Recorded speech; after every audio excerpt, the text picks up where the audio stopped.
Today we delve into the heart of some of the most chilling and perplexing mysteries that have haunted America's national parks. In this special 2-hour feature, we'll uncover the eerie and unsettling disappearances that have left investigators baffled and families searching for answers.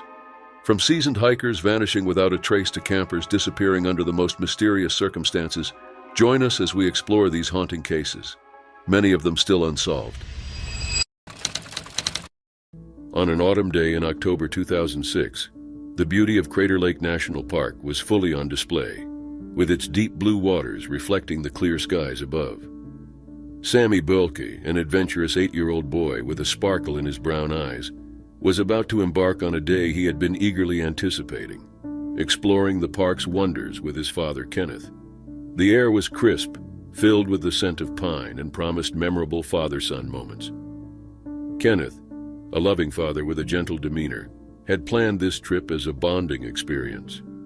Sammy, with his mild autism, found comfort in the serene landscapes, away from the loud noises and bright lights that often overwhelmed him. The vast openness of Crater Lake, with its mystical allure and tranquil beauty, was a perfect escape for Sammy, who was as curious as he was cautious, his imagination captivated by the natural world. As they arrived near Cleetwood Cove, the afternoon sun painted golden hues across the park, and Sammy's excitement was palpable. He donned his favorite red suede slip-on shoes and a blue winter coat to fend off the chill, and his eyes shone with anticipation. Kenneth watched his son, his heart swelling with love and pride, knowing these moments were precious. They decided to play tag, a simple game that turned into a moment of laughter and joy echoing through the trees. With a burst of energy, Sammy ran up a cinder slope, his laughter filling the air. Kenneth called out to him, his voice laced with warmth and amusement. But as the shadows grew longer, a hint of urgency crept into his tone, signaling it was time to head back. But Sammy, caught in the thrill of the game and perhaps the allure of finding gold in the form of some yellow rocks, didn't respond. Kenneth's calls grew more desperate as he followed Sammy up the slope, but the boy, perhaps thinking it was still part of the game, kept ahead, his figure disappearing over the crest.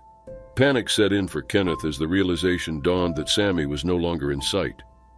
The serene landscape suddenly seemed vast and foreboding, with every tree and shadow appearing as a potential hiding spot for Sammy. Kenneth's calls became cries echoing through the park, a desperate plea for Sammy to return. The search began immediately, with park rangers frantically joining Kenneth to find Sammy before darkness enveloped the park. The community rallied, volunteers poured in, and the search expanded. But as hours turned into days, hope began to wane. The park, a place of natural beauty, became a backdrop for a parent's worst nightmare. Back home, Kirsten, Sammy's mother, was engulfed in a storm of emotions. The news of her son's disappearance was a crushing blow, rendering her world a blur of fear and despair. She clung to the memories of Sammy, his laughter, his spirited nature, and his love for the outdoors. The thought of him alone in the vast wilderness was unbearable. Days passed with no sign of Sammy. The search efforts were hindered by the rugged terrain and the approaching winter snow.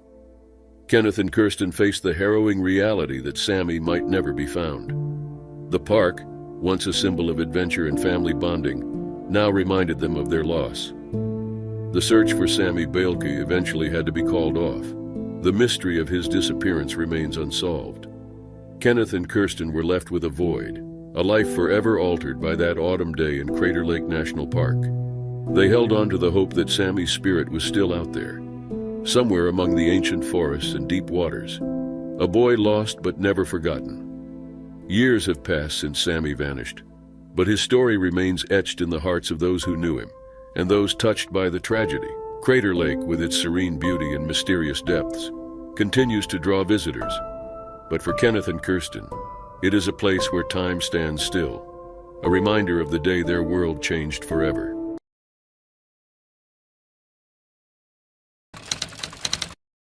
As the sun glowed on the rugged terrain north of Yellowstone National Park on March 23, 2022, the air buzzed with anticipation as Craig Pluatra prepared for a hiking adventure. He was a 40-year-old family man hailing from Livingston, Montana. Craig's love for the great outdoors beckoned him to the majestic mountains that stood as silent sentinels against the azure sky. Accompanied by a friend, the duo embarked on a fateful Wednesday morning, their footsteps echoing through the serene wilderness. Driven by the primal urge to explore and perhaps uncover the hidden treasures of the untamed landscape, Craig and his companion went deeper into nature's embrace. The towering peaks and whispering pines bore witness to their journey, unaware that this excursion would take a tragic turn. Once a source of solace and inspiration, the mountains became a backdrop for a tale of unforeseen peril as the day unfolded. The winding trails, adorned with nature's wonders, concealed the impending tragedy that awaited the unsuspecting hikers. Little did Craig know that this venture into the heart of the wilderness would be his last trip, and it will begin a story that will resonate far beyond the slopes and valleys. The mountains, stoic witnesses to the ebb and flow of life, held the secrets of that unfortunate day, leaving a community in sorrow and questioning the unpredictable nature of the majestic yet formidable outdoors. Craig and his friend decided to split up during their hike in the 6 Mile Creek area of the Absaroka Mountains. They separated at a certain hike point and chose different routes to reach their final destination. When Craig's friend returned to their vehicle later in the morning, a chilling realization struck. He couldn't find Craig. Concerned for his friend's safety, he promptly alerted the authorities and searched for Craig. Search teams on the ground and in helicopters combed the rugged terrain, their eyes scanning the vast wilderness for any sign of the missing hiker. With their dense forests and steep slopes above the Yellowstone River, the Absaroka Mountains held secrets and dangers that only nature could conceal. Gripped by worry, the community anxiously awaited news of Craig's whereabouts. Days passed and the search intensified, weaving through the towering trees and rocky paths. Finally, the sad truth emerged. Authorities revealed that Craig had fallen victim to a suspected encounter with a grizzly bear. The news sent shockwaves through the community, leaving them grappling with the harsh reality of the wild landscape surrounding their homes. Once a place of serene beauty, the Absaroka Mountains now bore witness to a tragedy that would forever alter the lives of those who knew and loved Craig. As the community mourned the loss of a good man, a devoted husband and father, the echoes of the incident resonated far beyond the mountainous terrain. Craig's father, David Cloitre, shared memories of a son who had grown up in Massachusetts and had, more than 2 decades ago, found his home in the rugged beauty of Montana. A hard-working family man, Craig's joyous spirit touched the lives of those around him. Ann Tanner, a friend of the victim, struggled to comprehend the untimely fate that had befallen someone so strong and intelligent. The wilderness, Craig's playground in summer hikes and winter ice climbs, had unexpectedly become the stage for his final adventure. The tragic incident echoed the dangers posed by grizzly bears in the Yellowstone region, where these majestic creatures had claimed several lives in the last few years. Yet the community faced a contentious debate in the face of tragedy. Elected officials in the Yellowstone region pushed for lifting protections on grizzlies, advocating for hunting to manage their population. The tension between conservation and safety unfolded against the backdrop of more than 700 bears inhabiting the vast Yellowstone region, where fatal attacks on humans remained rare, but had seen an unsettling increase in recent decades. As the sun set behind the Absaroka Mountains, the community grappled with grief, questions about wilderness safety, and the delicate balance between human presence and the untamed wild. The legacy of Craig Cloitre, a man who met his untimely end in embracing nature's dangers, became a poignant reminder of the complexities and perils of venturing into the heart of the great outdoors. In the picturesque town of Cody, Wyoming, a young man named Morgan Elias Heimer lived. From his early days, Morgan developed a deep connection with the open wilderness, exploring the wonders of nature that surrounded him. As he grew older, Morgan's passion for outdoor adventures led him to the University of Wyoming, where he studied English. However, his heart belonged to the wild, and he dreamt of becoming a river guide. He wanted to navigate the forceful waters with the skill of an experienced outdoorsman, and the grace of a fantastic swimmer. On June 2, 2015, Morgan guided a group on an 8-day rafting trip along the Colorado River in the majestic Grand Canyon. The journey had been a success, with 6 days of thrilling adventures. The group approached Pumpkin Spring, a unique orange rock formation with warm but toxic waters. Little did they know this serene location would become the backdrop for an inexplicable disappearance. As the clock struck 4 p.m., the group led by Morgan navigated a side stream near Pumpkin Spring. Morgan conversed with the lead rafting guide inside the beauty of the canyon. Something caught his attention, and he mentioned taking some time off that afternoon. The lead guide, pulled away by a client, briefly turned away. When he looked back, Morgan had vanished, leaving no trace behind. A dark-colored astral personal flotation device, a blue plaid long-sleeve shirt, Chaco flip-flop sandals, a maroon baseball cap, and brightly colored shorts were the last memories of Morgan's presence. Concern gripped the group when Morgan failed to join them for an afternoon swim and dinner. Around 7 p.m., a member reported him missing. The Grand Canyon echoed with worry as park rangers and search and rescue teams scoured the river and surrounding areas. They searched every inch from mile markers 211, 215 to Diamond Creek, 12 miles west of Pumpkin Spring. Interviews with Tour West employees, rafting group members, and fellow river guides provided no clues. 6 agonizing days they were passed with no sign of Morgan. With its towering cliffs and hidden curves, the canyon became an ominous labyrinth where hope and uncertainty intertwined. Despite the extensive efforts, the canyon guarded its secrets, refusing to yield any clues about Morgan's whereabouts. The investigators, believing in Morgan's skill and experience, needed clarification on more findings. As the search expanded, the canyon's wilderness became a drama stage. Wild rapids, towering cliffs, splashing waters, and elusive wildlife posed challenges to the search parties. The air was filled with suspense, and the rocky surface added to the complexity of the quest. With each passing day, the unanswered questions loomed, casting a shadow over the canyon's majesty. Days turned into nights, and the search yielded no breakthrough. The once vibrant canyon now held a sense of mystery. Morgan's fate remained unanswered with the vastness of the Grand Canyon. Investigators assumed that Morgan might have drowned, but the absence of his body left a question mark. Yet in the uncertain situation, another assumption emerged. It was a possibility that Morgan had taken his own life. The mental struggles that someone might hide deep within were pondered upon. Morgan's sudden need for a break hinted at a personal battle, a priority that led him into the canyon's depths. However, the canyon refused to divulge its secrets, and Morgan's disappearance persisted as a mystery. His Charlie Project listing, marked as Lost Missing, was a haunting reminder of an untold story. The Grand Canyon, with its towering cliffs and rugged landscapes, stood as a silent witness to the enigma of Morgan Elias Heimer.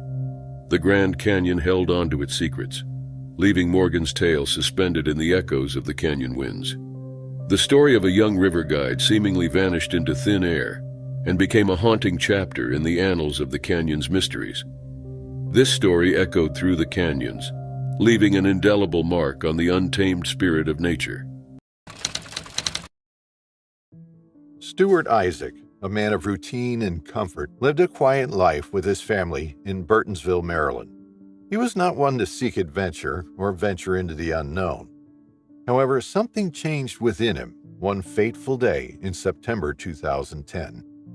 On a seemingly ordinary morning, Stuart woke up with restlessness.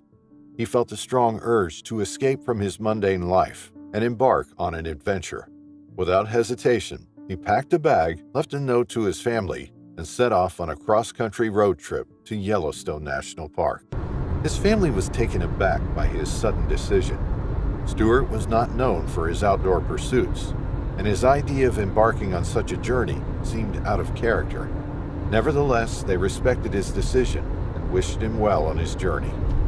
Stuart's drive to Yellowstone was long and uneventful. He spent hours on the road, surrounded by vast landscapes and changing scenery.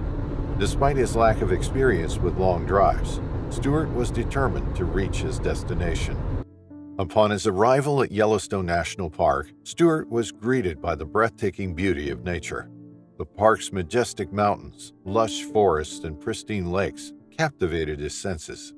He felt a sense of freedom and exhilaration that he had never experienced before. As he explored the park, he was filled with wonder and awe. He hiked along scenic trails, marveling at the natural beauty surrounding him. He felt a deep connection to nature that he had never felt before. However, as the days passed, Stuart's sense of adventure began to wane. He started to feel lonely and isolated in the vast wilderness.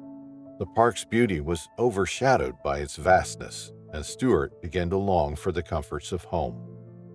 On September 24th, feeling homesick and longing to reconnect with someone familiar, Stuart called his old friend Matsui Evans, who lived in Guam.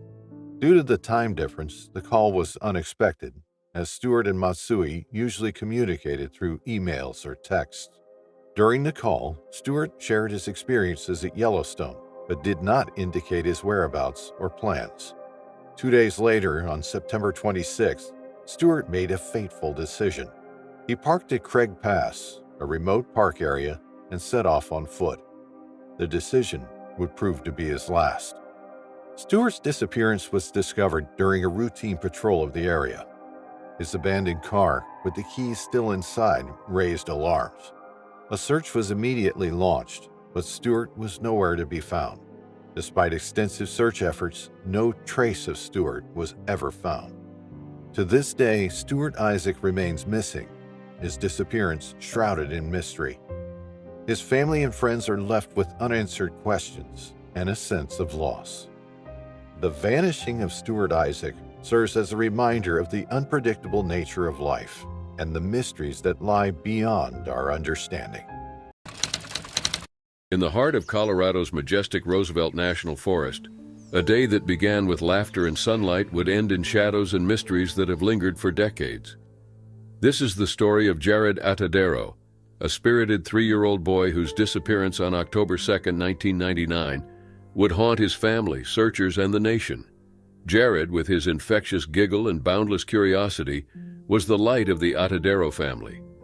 Alan Atadero, a single father, cherished his moments with Jared and his sister Jocelyn, weaving a life of joy and adventure around them. Their sanctuary was the Poudre River Resort, which held the essence of their happiest memories and soon their most profound sorrow. On that fateful fall morning, the sky was a brilliant blue, the air crisp with the promise of autumn. The resort was buzzing with the energy of guests eager to explore the wilderness.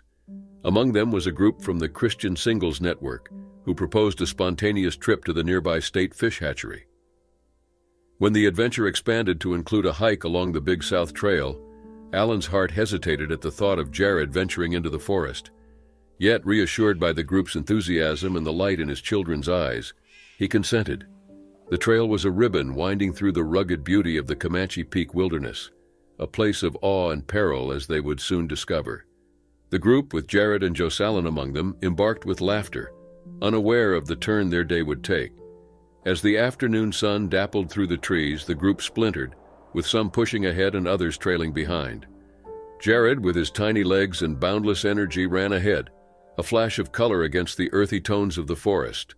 He encountered 2 fishermen who thought little of the lone boy, assuming the group was close behind. But in those crucial moments, Jared slipped away, his presence absorbed by the vast wilderness. Alan's world shattered at the resort with the news of Jared's disappearance. Panic and disbelief gripped him as he raced to the trail, his voice echoing through the trees, calling for his son. Once a place of joy, the forest became a maze of fear and desperation. The search for Jared mobilized a community and captured the attention of a nation. Volunteers, search and rescue teams, helicopters, and dogs scoured the area. A collective effort marked by hope and hindered by nature's unpredictability. Yet, despite their exhaustive efforts, the forest offered no answers. Days have turned to weeks, weeks to years, with Jared's fate remaining a mystery. Theories abounded: a mountain lion attack, an abduction, a tragic misstep. But none brought solace or closure. Then, nearly 4 years later, a discovery by hikers brought a grim reality to the surface. Jared's belongings, scattered on a remote slope, and the fragment of a skull were all that remained, silent testaments to a life lost too soon. For Alan, the years have been a journey through grief, anger, and acceptance. The souvenirs of Jared's life, a toy tank, a Raiders hat, a Star Wars toy, and the skull fragment, are sacred relics, reminders of the boy who brought so much joy and the profound absence his disappearance has left. Yet in the shadow of loss, there is also light.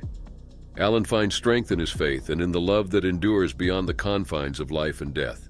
He speaks of Jared with a mixture of sorrow and hope, a father forever connected to his son by the unbreakable bonds of love. The mystery of Jared Atadero's disappearance remains unsolved, a story of joy turned to heartbreak, adventure turned to tragedy. It is a tale that reminds us of the fragility of life, the depth of a parent's love, and the enduring quest for peace amidst the unfathomable. In the heart of the Roosevelt National Forest, where a little boy's laughter once echoed, there lies a silence, a poignant reminder of the mystery that endures and the love that never fades. In the tranquil city of Oakley, California, a community was shaken by the disappearance of a young girl, Araya Morning. At just 17 years old, Araya vanished into the thin air of a cool February night, setting off a series of events that would captivate and concern her community. This tale unfolds in a quiet neighborhood where the streets, usually bustling with the sounds of everyday life, grew silent in the wake of her absence. Araya, a petite girl with a presence much larger than her 5'1" stature, was known for her vibrant personality and unmistakable laugh. Her black hair and brown eyes were familiar and comforting sights to those who knew her well. On the night of February 15, 2024, she was last seen wearing a dark leather jacket and black leggings, attire that spoke to her unique style and spirit. The location of her last sighting, near the crossroads of Rocky Mountain Way and Grand Canyon Circle, would soon become the focal point of a desperate search. The Oakley Police Department, upon learning of Araya's disappearance, acted swiftly to issue an Amber Alert, a call to action that underscored the urgency of finding her. This alert, spreading through Alameda and Contra Costa counties, was a beacon to community vigilance, prompting residents to keep their eyes peeled for any sign of the missing teen. Araya's sudden departure from her home on the 400 block of Rocky Mountain Way was way out of character, even though she had a history of brief, unannounced departures. Her parents, gripped by a mixture of hope and fear, initially hesitated to involve the police, clinging to the belief that Araya would return just as suddenly as she had left. However, as hours turned into days without a word from their daughter, they realized this time was different. The community's response was immediate and heartwarming. Messages of hope and prayers flooded social media, with residents and strangers alike expressing their concern and wishing for Araya's safe return. As the Oakley Police Department delved deeper into the investigation, the absence of clear leads or sightings of Araya post-disappearance added layers of complexity to the case. Yet the resolve of both the officers and the community remained unshaken. Tip lines buzzed with potential sightings and information, each call serving as a thread in the larger tapestry of the search effort. The narrative of Araya Morning's disappearance is the story of a community united by concern and hope. It is a reminder of the fragility of safety and strength found in collective action. As the search continues, the spirit of Oakley shines brightly, a beacon of hope in the quest to bring Araya home. This story, marked by the absence of its protagonist, is not just about a missing teenager. It's a testament to the resilience of a community faced with uncertainty. With a blend of humor to lighten the heartache, the tale weaves through the efforts to find Araya, highlighting the peculiarities of human nature and the bonds that tie a community together in times of crisis. The investigation into Araya Morning's whereabouts remains ongoing, a puzzle yet to be solved. As detectives piece together the events of that February night, the community of Oakley holds its breath, awaiting the moment when Araya walks back through her door into the embrace of a family and a community that has missed her dearly. The story of Araya Morning is far from over, but it serves as a poignant reminder of the strength found in hope and the power of a community that refuses to give up. In the heart of summer 1938, the Beilharz family decided to embrace the warm embrace of nature and venture into the vast expanses of Colorado's Rocky Mountain National Park for the Independence Day weekend. Among them was little Alfred Edwin Beilhartz, a 4-year-old boy with sparkling eyes and an infectious giggle, who was about to become the center of a tale that would echo through the mountains for decades. The Beilhartz, a lively family of 10 from Denver, found their haven near the murmuring waters where the Roaring and Fall rivers converged, just below the cascading Horseshoe Falls. The campsite they chose was a picture of serene beauty, a quarter-mile west of the Fall River Lodge, where laughter and chatter filled the air as they set up their tents. The morning of July 3rd, it dawned bright and clear, promising a day full of adventure and joy. William Harvey Beilhartz, Alfred's father, led his young son by the hand to a nearby stream to wash up, a simple ritual that marked the beginning of their day amidst nature's grandeur. Close by, family friends Orrin Bronson and Walter Hansen ventured upstream to refresh themselves, unaware of the events that would soon unfold. After washing up, Alfred, ever curious and eager to explore, decided to follow Orrin and Walter back to the camp once they were finished. His little feet carried him swiftly upstream, a bright red shirt bobbing through the greenery, a beacon of youthful exuberance. However, they were alone when Orrin and Walter returned to the campsite. Alfred was nowhere to be seen. In those brief moments, the boy had vanished, leaving behind a silence that was as palpable as it was ominous. The tranquility of Rocky Mountain National Park was shattered, replaced by a growing sense of dread. What followed was a search that mobilized over 100 people, drawing in members of the Civilian Conservation Corps, park rangers, and volunteers. They scoured the forest, riverbanks, and rugged terrains, their voices calling out for Alfred, hoping against hope for a sign, any sign, of the young boy. But the mountain held its secrets close. Reports emerged of Alfred being spotted atop a remote outcrop known as Devil's Nest, and whispers of a mysterious man seen with a child on a road nearby wove themselves into the fabric of the search, adding layers of mystery and heartache. Days turned into weeks, and the extensive efforts to find Alfred yielded nothing. The river was dammed and searched, sniffer dogs lost the scent, and a piece of soiled bandage in an abandoned cabin offered a glimmer of hope that quickly dimmed. Desperate for answers, the family clung to the belief that Alfred had been abducted, a theory fueled by a ransom note that surfaced months later, promising the return of their son for a price. Yet this lead, like so many others, faded into the realm of unanswered questions. The disappearance of Alfred Edwin Beilhartz became a tale etched into the lore of the park, a poignant story of joy turned to despair amidst the backdrop of America's rugged beauty. It is a haunting reminder of nature's ability to awe and mystify the thin line between adventure and tragedy. As the years passed, the Beilhartz family was left with the heavy burden of the unknown, their lives forever marked by the mystery of what happened to little Alfred in the vast expanse of Rocky Mountain National Park. It is a tale of love and loss, of a family's enduring quest for answers in the hope of finding peace amidst the echoes of laughter that was silenced too soon. Our story begins in the vast and majestic Yellowstone National Park, surrounded by Rocky Mountains and flowing rivers. The park was a place coordinated with wildlife and adventure. Inside the beautiful Yellowstone National Park, Darian Laddie served as a park ranger in Roosevelt Lodge. Hailing from the quiet community of Demarest in northeastern Georgia, Darian was on a thrilling summer escapade as a seasonal employee at the lodge.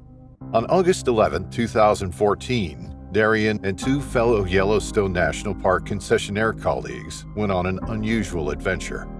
They were holding inner tubes in their hands. They planned to float down the calm Lamar River, surrounded by the captivating beauty of bison and the excitement of late summer anglers. When they started their float in Lamar River, they didn't prefer to use inner tubes as the water was very calm and there was no need for the tubes.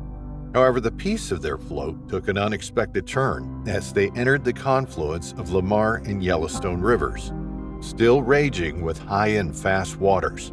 Sensing danger, they promptly left the river, but Darian did not follow suit. When Darian saw the confluence of strong and angry waves, he regretted his decision not to use the inner tube. The situation worsened as he was also not wearing the life jacket. Without the inner tube and lacking a life jacket, he was last seen at 7:30 p.m. on that unfortunate Monday, helplessly propelled downstream by the rushing waters. The trio had gone against the rules by venturing into the forbidden activity of floating the river. The authorities were now faced with the pressing concern of finding young Darien, who had become a victim of the ferocity of the mighty Yellowstone River. As the news of Darien's disappearance spread like wildfire, a quick and efficient search effort started on that Monday evening. Over 50 individuals, including search and rescue teams with a helicopter, 3 dog teams, and groups of foot searchers, dedicated themselves to unraveling the mystery of Darien's whereabouts. During this search, a sense of desperation fell upon everyone under the expansive skies of Yellowstone National Park. The searchers faced difficulties because of the Yellowstone River's extreme environment and erratic behavior. Every step was a reflection of their mutual commitment to finish the search. The helicopter blades slashed through the air, throwing shadows across the ground. It was a symbol of hope in the mystery of Darien's absence. As night fell, the search became more intense, and the combined efforts of multiple teams created an image of devotion. With their sharp senses tuned to any hint, the 3 dog teams searched the park, bringing expertise to the hunt.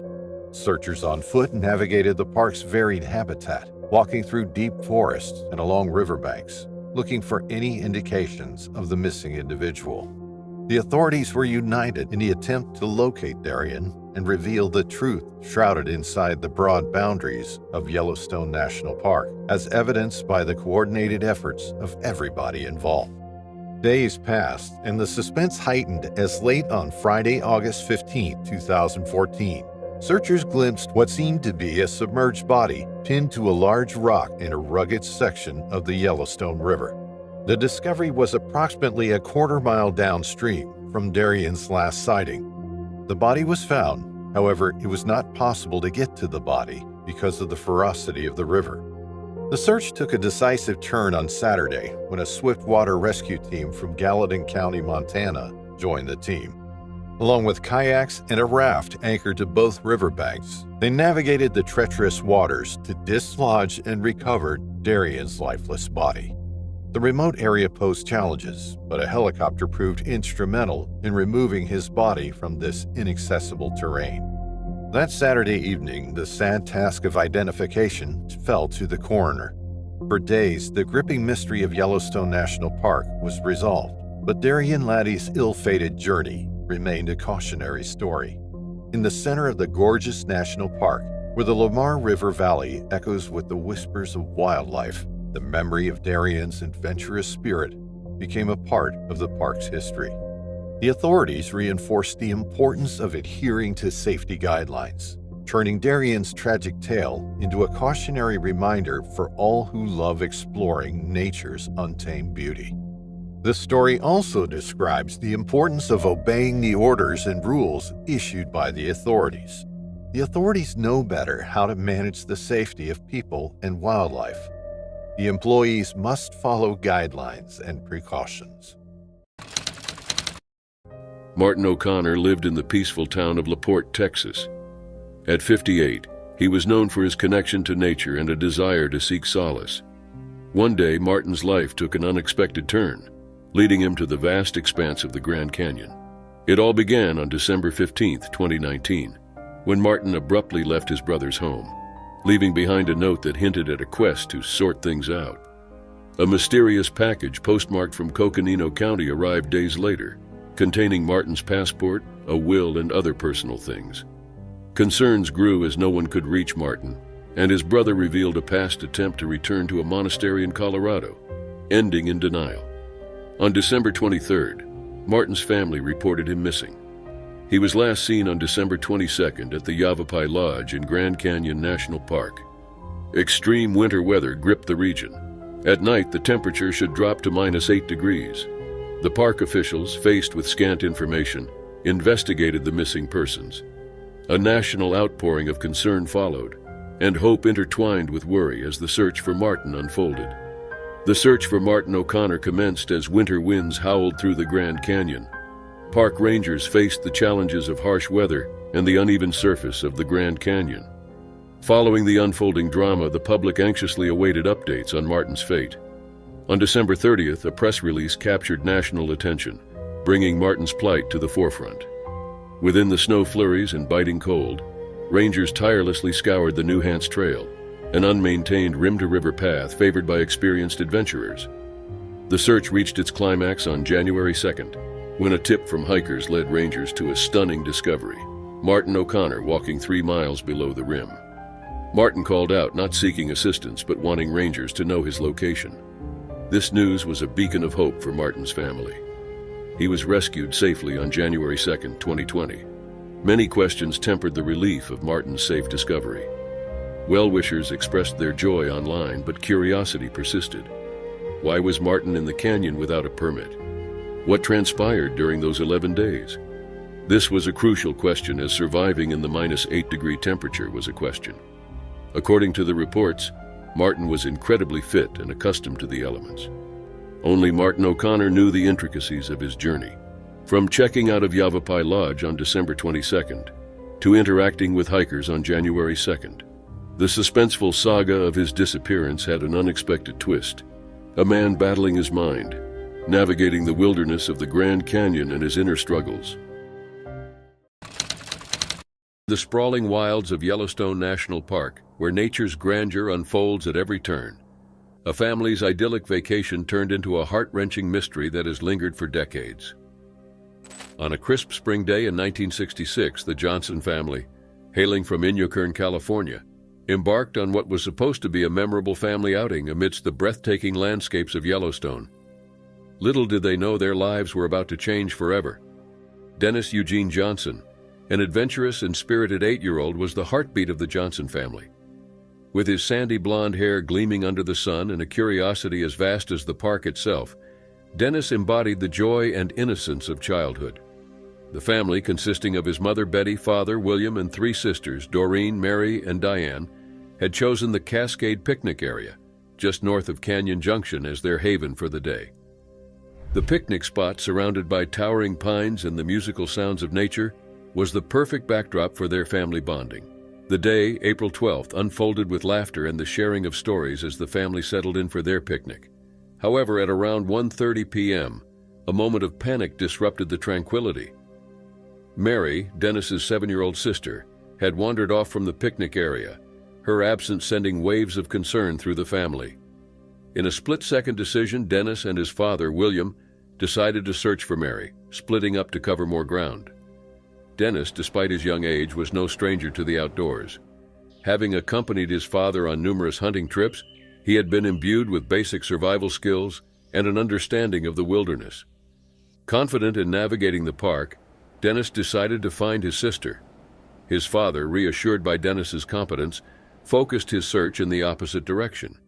As fate would have it, Mary was soon found by another park visitor and safely taken to a ranger station, where she was reunited with her father.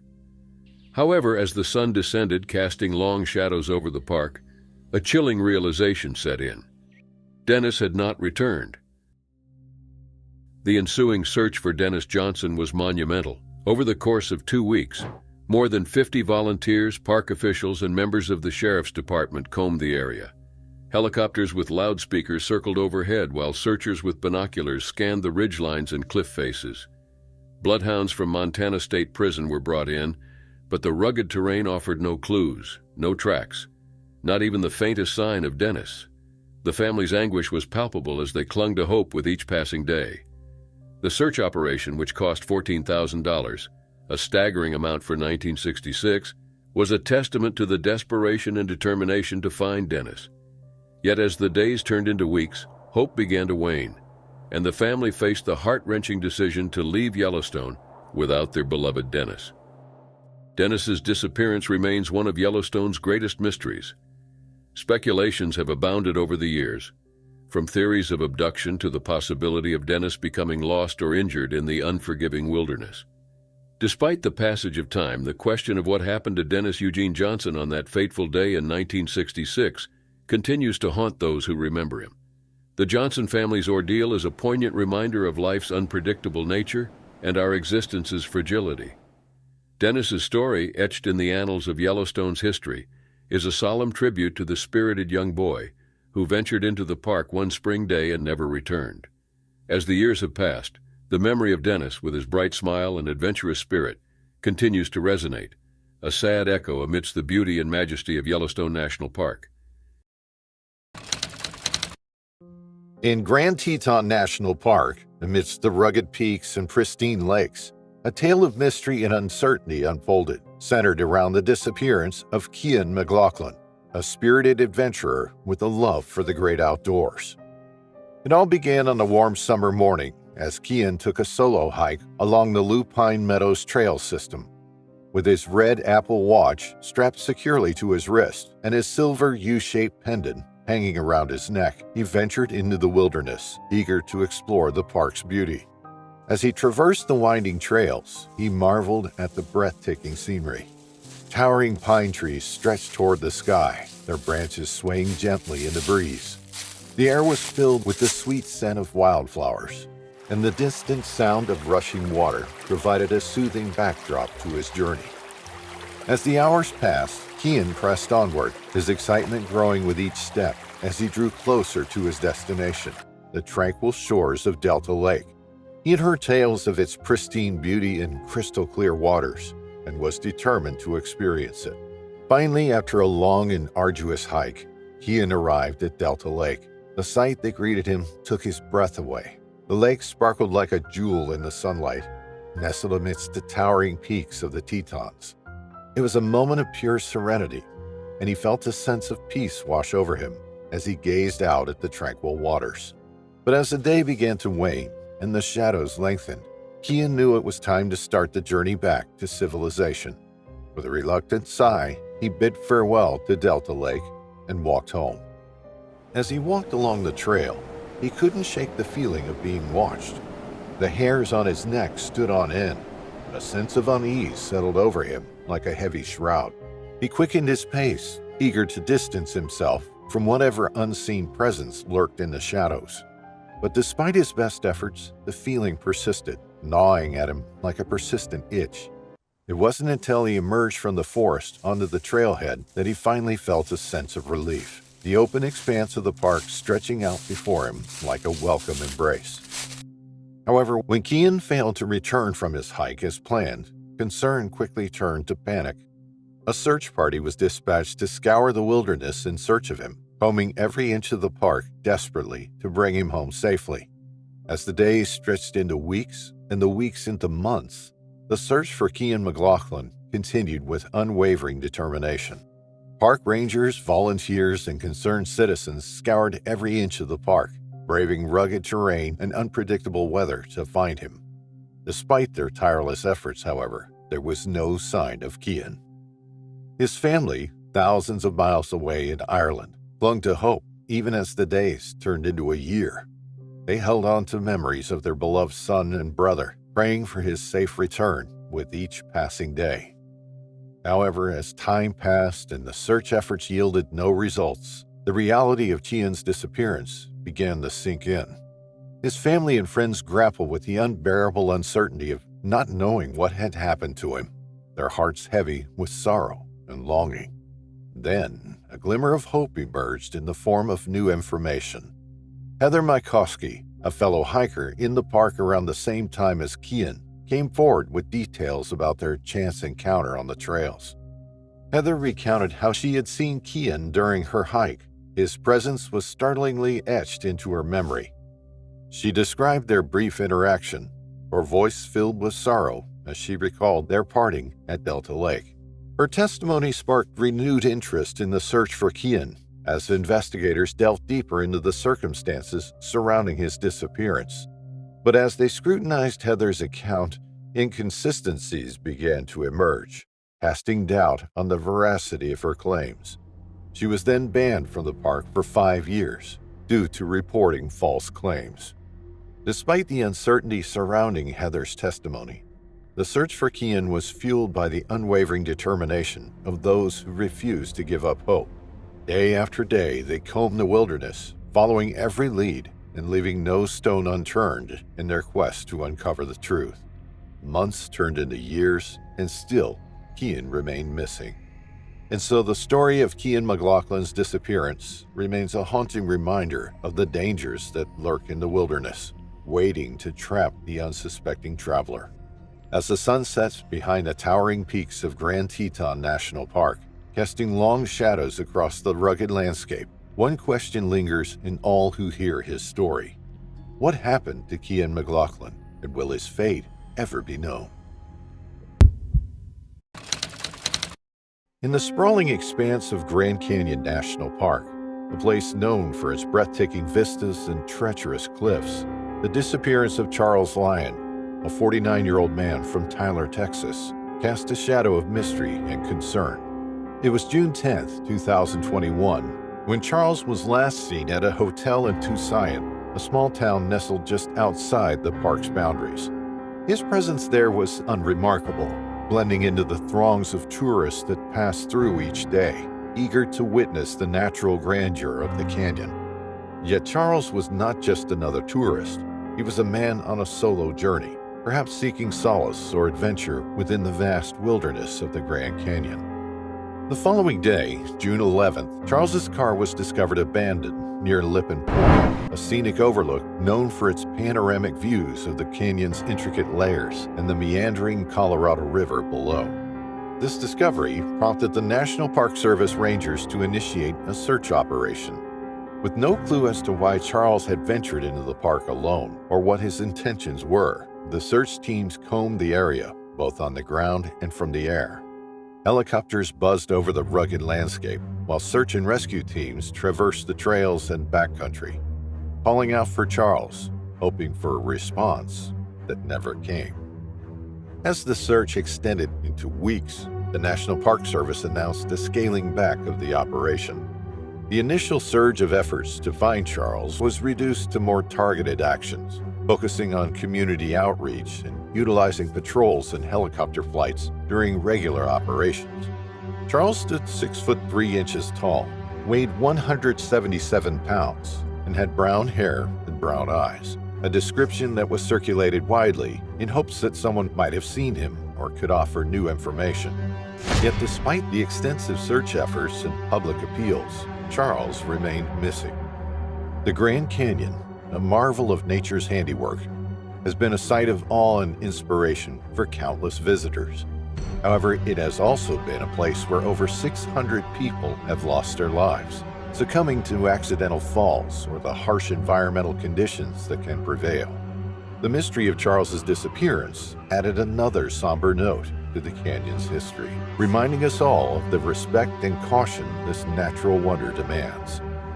In Tyler, Texas, Charles's absence left a void in the hearts of those who knew him. Rumors and theories abounded, with each person trying to make sense of why Charles would vanish into the depths of the Grand Canyon. Was he overwhelmed by personal demons, or was he seeking a connection with the sublime beauty of the natural world?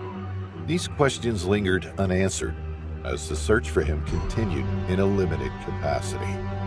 As days turned into months, the story of Charles Lyon remained a topic of conversation among the locals in Tucson and the wider community of Grand Canyon enthusiasts. Rangers continued to follow up on any new leads, their dedication unwavering, even as the trail seemed to grow cold. The mystery of Charles's disappearance became part of the lore of the Grand Canyon, a reminder of the park's vastness and the secrets it could hold. Through the lens of humor, one might imagine Charles embarking on an unintended adventure, perhaps getting hopelessly lost on a trail, only to be adopted by a family of mule deer who admired his height and decided he was one of their own. Or maybe he discovered a hidden cave, decided to live out his days as a hermit, leaving behind the complexities of modern life for the simplicity of nature. These fanciful scenarios, while amusing, served as a coping mechanism for those grappling with the reality of his absence. In the end, the story of Charles Lyon is a tapestry of mystery, nature's majesty, and the human spirit's quest for meaning. It serves as a poignant reminder of our vulnerability in the face of nature's grandeur and the enduring hope that one day, the truth of Charles's fate might be uncovered, offering closure to his family and those touched by his story. In the lush, expansive embrace of the Great Smoky Mountains National Park, a mystery that has echoed through the valleys and over the peaks remains unsolved, leaving a void in the hearts of a family and a community. This is the story of Dennis "Denny" Martin, a 6-year-old boy whose disappearance on Father's Day weekend in 1969 has become an enduring enigma, a tale of innocence lost amidst nature's grandeur. The Martin family had a tradition, a ritual of unity and celebration in the heart of the mountains they so loved. Every summer they gathered for a family reunion, but this particular year was exceptional. It was Denny's introduction to this cherished tradition. With excitement in his heart and the wilderness calling, Denny ventured into the park, unaware of the shadow ahead. On June 14, 1969, Spence Field became the stage for a moment that would forever alter the course of the Martin family's lives. With his bright red shirt and green shorts, Denny became the central figure in a playful prank intended to surprise the adults. The plan was simple. The children would hide and jump out to startle their unsuspecting parents. Due to the visibility of his red shirt, Denny was to hide alone, a decision that now haunts those who loved him. Bill Martin, Denny's father, watched his son step off the trail, his slight figure disappearing behind a bush. It was a moment frozen in time, a father's last glimpse of his son. When Denny failed to emerge with the laughter of the other children, concern quickly turned into dread. Bill Martin's desperate search through the dense forest, calling out for Denny, yielded silence. The park rangers were alerted, and thus began a search operation that would become the largest in the park's history.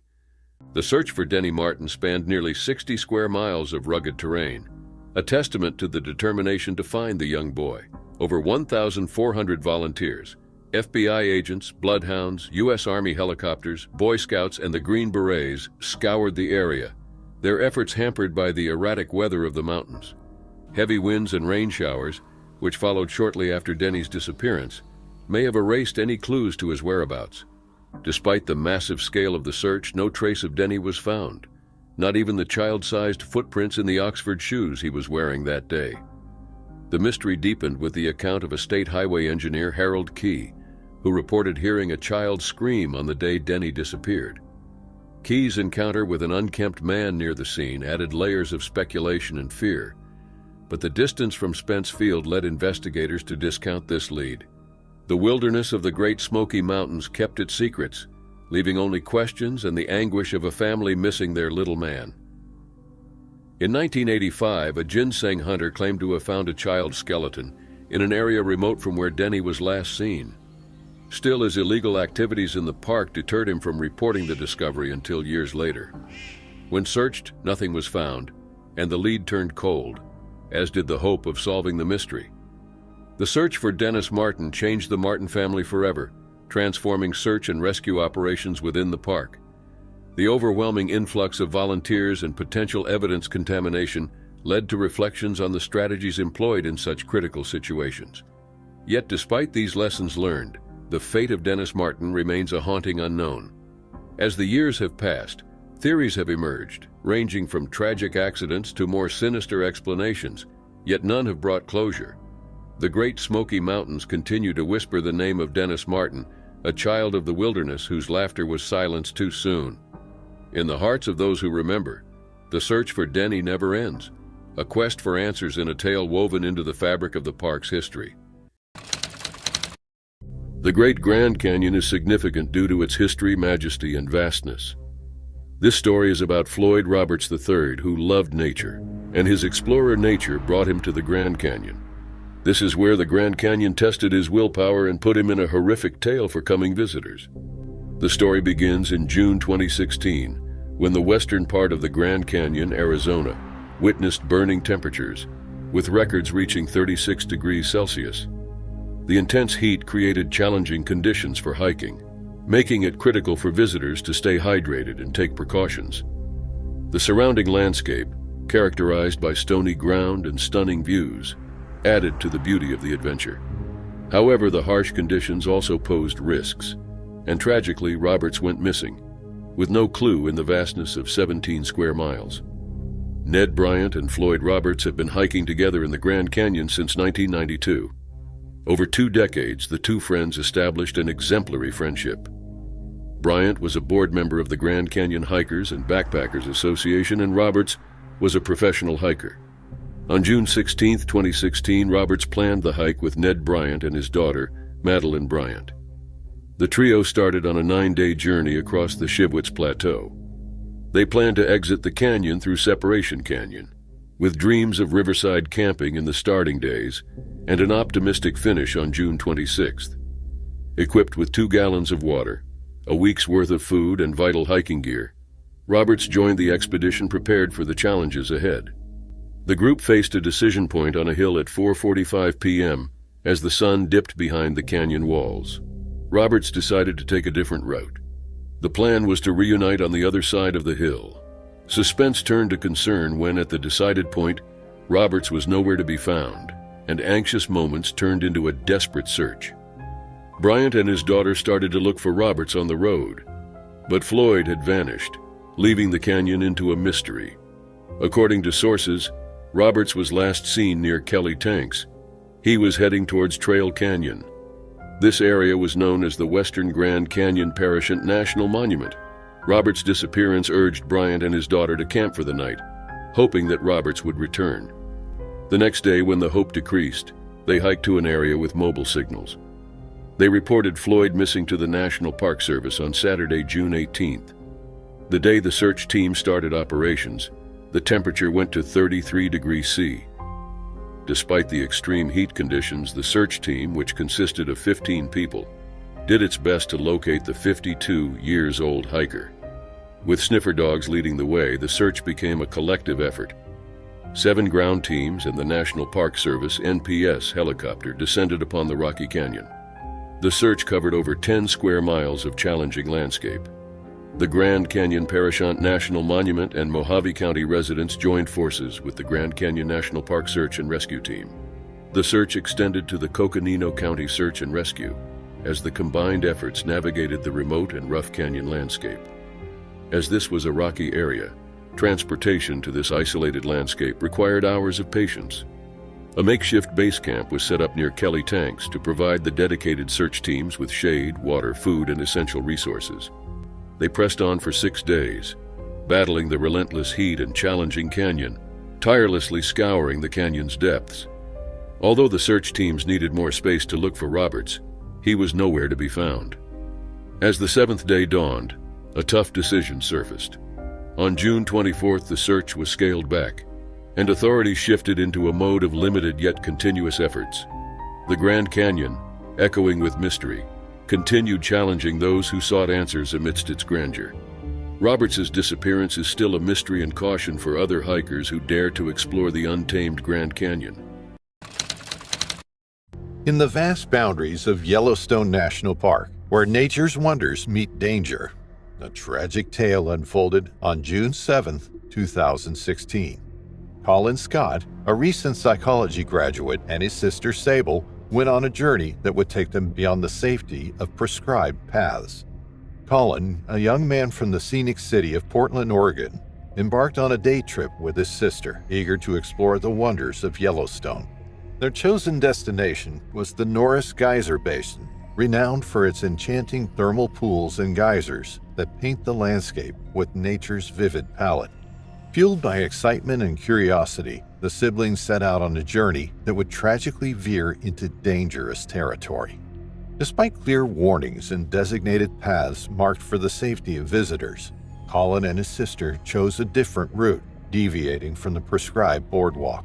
Venturing into the forbidden landscape, they unknowingly stepped into an area where the geothermal wonders held not only a lure, but also concealed the potential for grave danger. The stage was set for an unfortunate turn of events in this forbidden territory, where the Earth's internal forces met the surface. Sable documented their forbidden exploration with a smartphone. As they approached a hot pool, tragedy struck. Colin, kneeling to gauge the spring's temperature, slipped and fell into the scalding waters.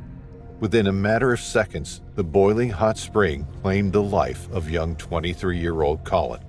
In the absence of mobile phone service, Sable faced a desperate situation. Forced to leave the basin for help, she rushed to the nearby Ranger Museum, hoping that assistance would arrive in time to save her brother. Park officials, alerted to the incident, faced grim circumstances when they reached the spring. Remnants of Colin's head, upper torso, and hands were discovered, but the extreme conditions A scorching 100 degrees Celsius or 212 degrees Fahrenheit spring and an impending lightning storm thwarted recovery efforts. The following morning, as officials returned to the spring, the cruel reality of nature's power was unveiled.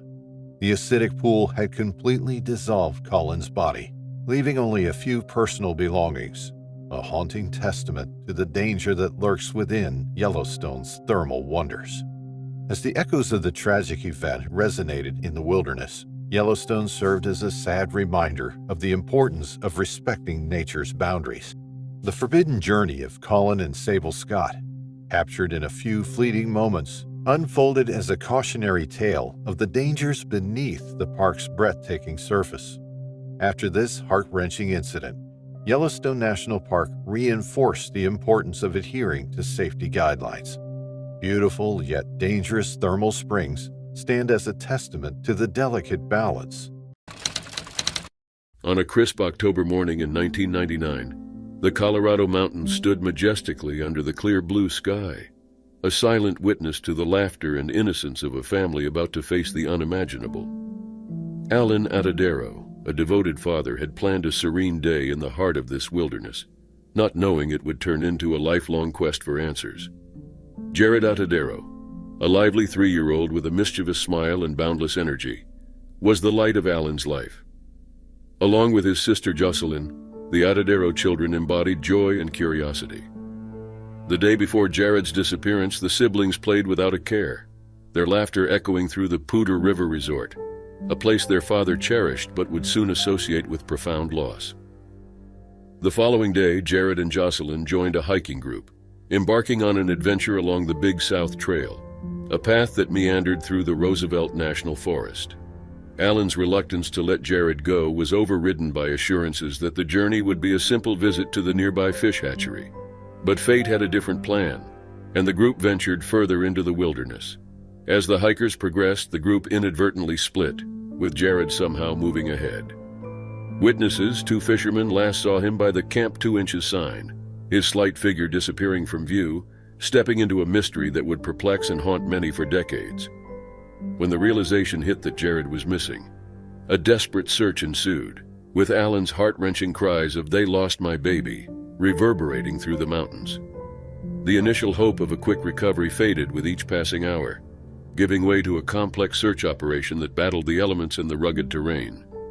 The search for Jared became a monumental effort, marked by the tragic crash of a search helicopter, adding to the chaos and deepening the despair.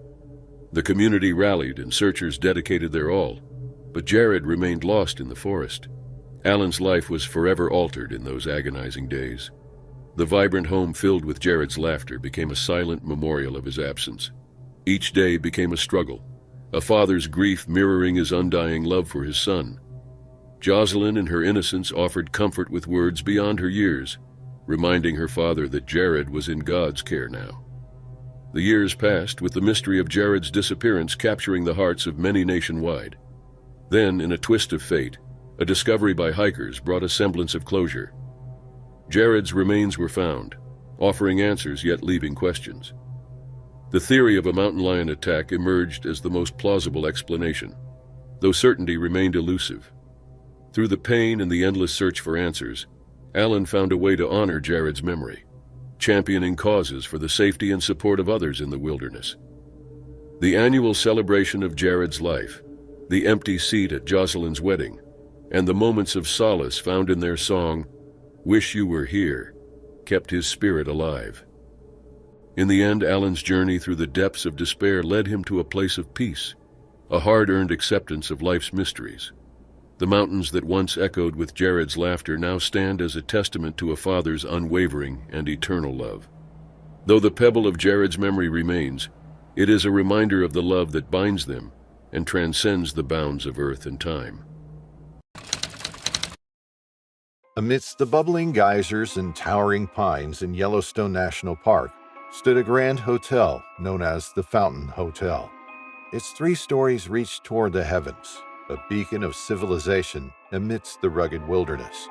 In the summer of 1900, the hotel was bustling with activity as guests from all corners of the country gathered to experience the wonders of nature. Among them was Leroy R. Piper, a bank cashier from St. Mary's, Ohio. Leroy had traveled to Yellowstone for adventure and excitement, eager to explore the park's beauty. As Leroy checked into the hotel, he was filled with anticipation for the adventures that lay ahead. He spent his days hiking through the wilderness, marveling at the majestic waterfalls and colorful hot springs that dotted the landscape. In the evenings, he would return to the hotel to dine with his fellow travelers, swapping stories of their adventures over hearty meals. One evening, as Leroy sat in the hotel's dining room enjoying his dinner, he conversed with a group of fellow travelers. They regaled him with tales of their own experiences in the park, sharing stories of encounters with bears and buffalo, and the thrill of exploring the wilderness. Inspired by their stories, Leroy ventured into the park the following day. He rose early, eager to explore the wonders that awaited him. Armed with nothing but a map and a sense of adventure, he set out into the wilderness, his heart pounding with excitement. As Leroy wandered through the forest, he couldn't help but feel a sense of awe at the sheer beauty of his surroundings. The towering trees stretched toward the sky, their branches swaying gently in the breeze. The air was filled with the sweet scent of pine needles, and the sound of birdsong filled the air. Lost in the park's beauty, Leroy wandered farther and farther from the hotel, unaware of the passage of time. As the sun began to set and darkness fell over the forest, he realized he had lost his way back to the hotel. Panic started to rise in his chest as he frantically searched for familiar landmarks, but the dense forest offered no clues. As night fell, Leroy found himself alone in the wilderness, the sounds of the forest echoing around him. He called out for help, but his cries went unanswered, swallowed by the vastness of the wilderness. Meanwhile, concern for Leroy's safety at the Fountain Hotel was growing. When he failed to return by nightfall, the hotel staff organized a search party to comb the surrounding area. They searched late into the night, calling out Leroy's name and scouring the forest for any sign of him, but their efforts were in vain. As the days passed and Leroy remained missing, the search party grew more extensive, with park rangers and volunteers joining to find him.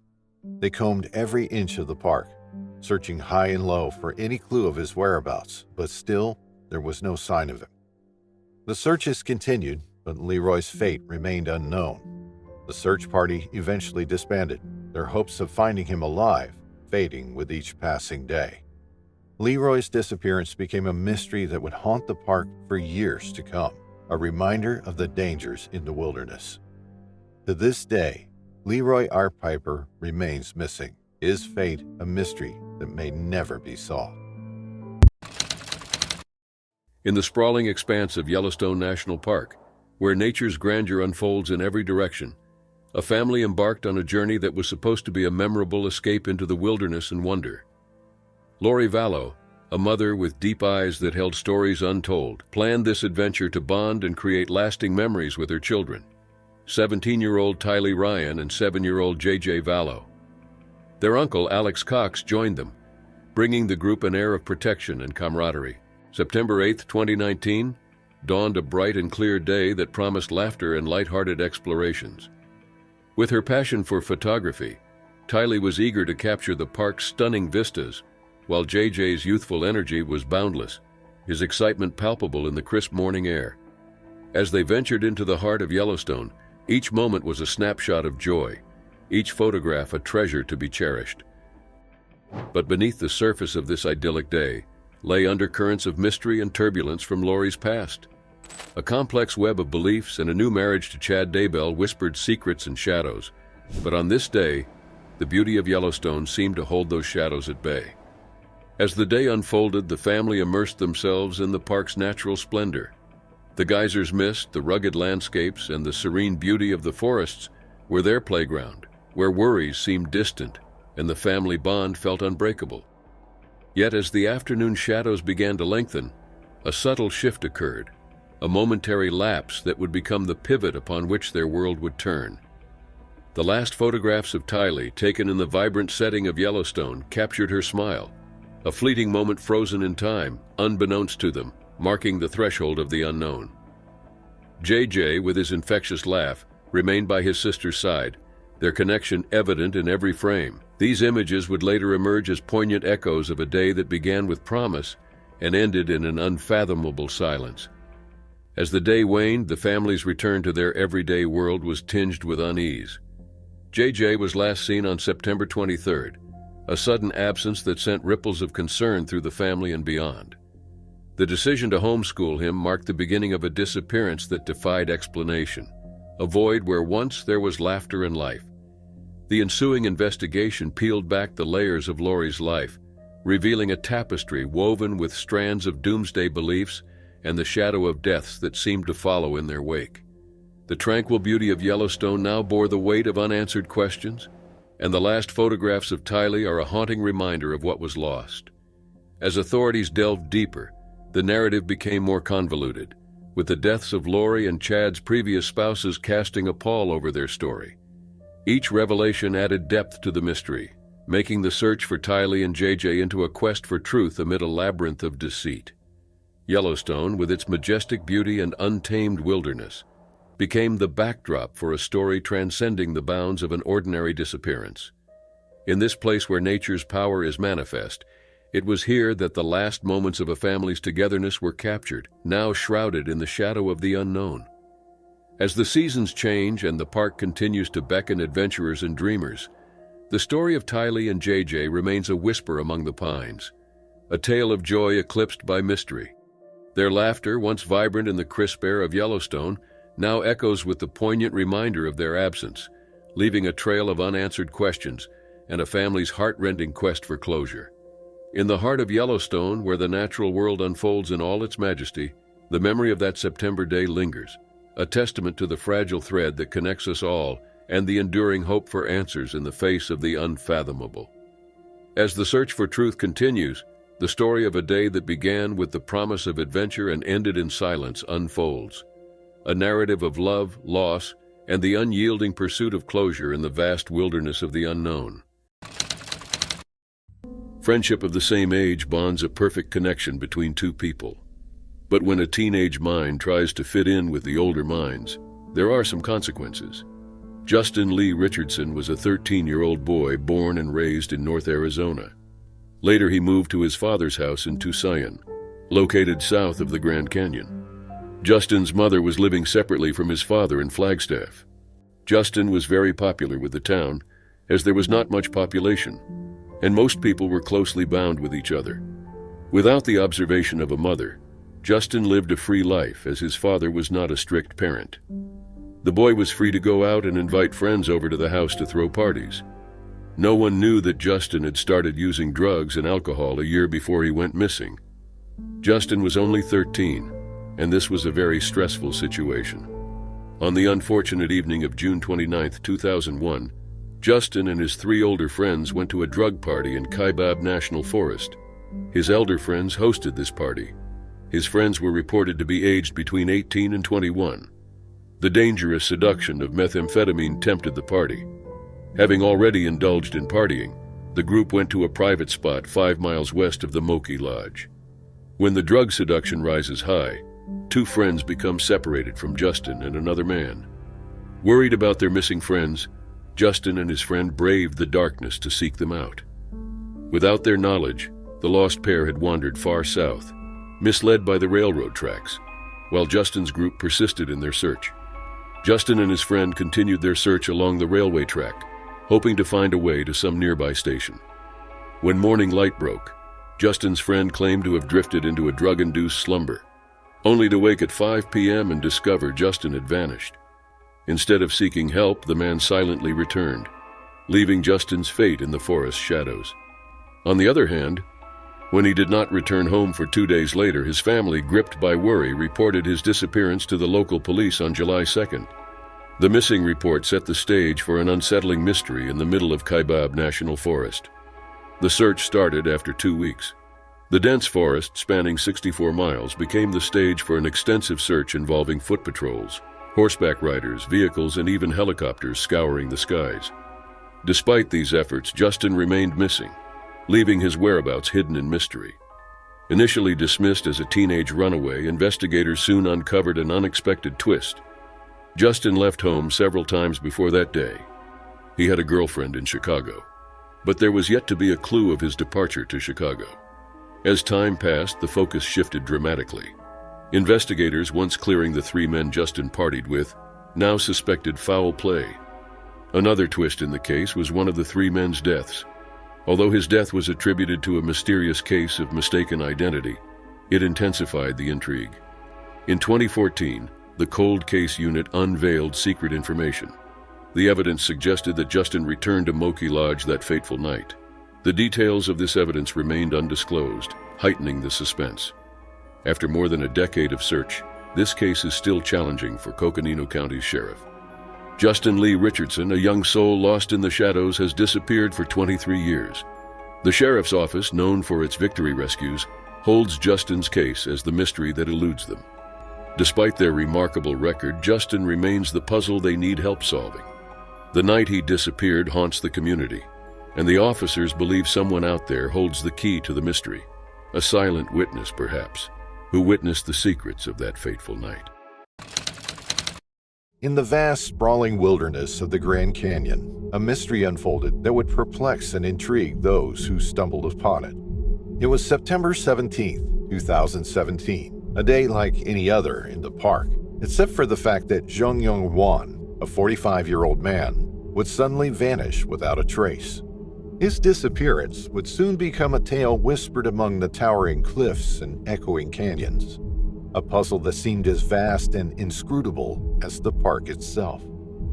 Zhongyong's journey began not in the Grand Canyon, but in the bustling streets of Los Angeles, where he lived. His life took a mysterious turn when his white Toyota Camry was discovered abandoned at Moran Point on the south rim of the Grand Canyon National Park. This discovery was baffling for several reasons. For one, Zhongyong had no known reason to be in the area. His car, previously spotted near the New Hants trailhead, sat silently, holding the secrets of its owner's whereabouts. The details of Zhongyong's life before his disappearance add layers of complexity to the case. A few months earlier, in the quiet town of Knoxville, Illinois, he had a run-in with the law. One night, his white car nearly caused a collision, leading to a police stop where a language barrier complicated the interaction. Zhongyong, speaking little English, revealed he was moving to New York and the car belonged to his nephew. A search of the vehicle uncovered cannabis and a digital scale, which he claimed were gifts from a friend in California. Despite the potential legal ramifications, this incident seemed like a mere footnote in the grand narrative of Zhongyong's life until his disappearance. Theories abounded among those who followed the case. Some speculated that Zhongyong, perhaps overwhelmed by legal troubles or the weight of personal issues, sought solace in the wilderness. Others wondered if he had met with foul play or succumbed to the natural dangers of the park. The New Hants trailhead, known for its challenging terrain and the absence of a designated parking area, hinted at a possible hike gone awry. This trail, more suited to experienced backpackers than casual day hikers, featured steep descents and rugged paths, and in September, the relentless heat could dehydrate an unprepared traveler swiftly. Amidst these speculations, the online community dissected every available piece of information, sharing theories and offering condolences.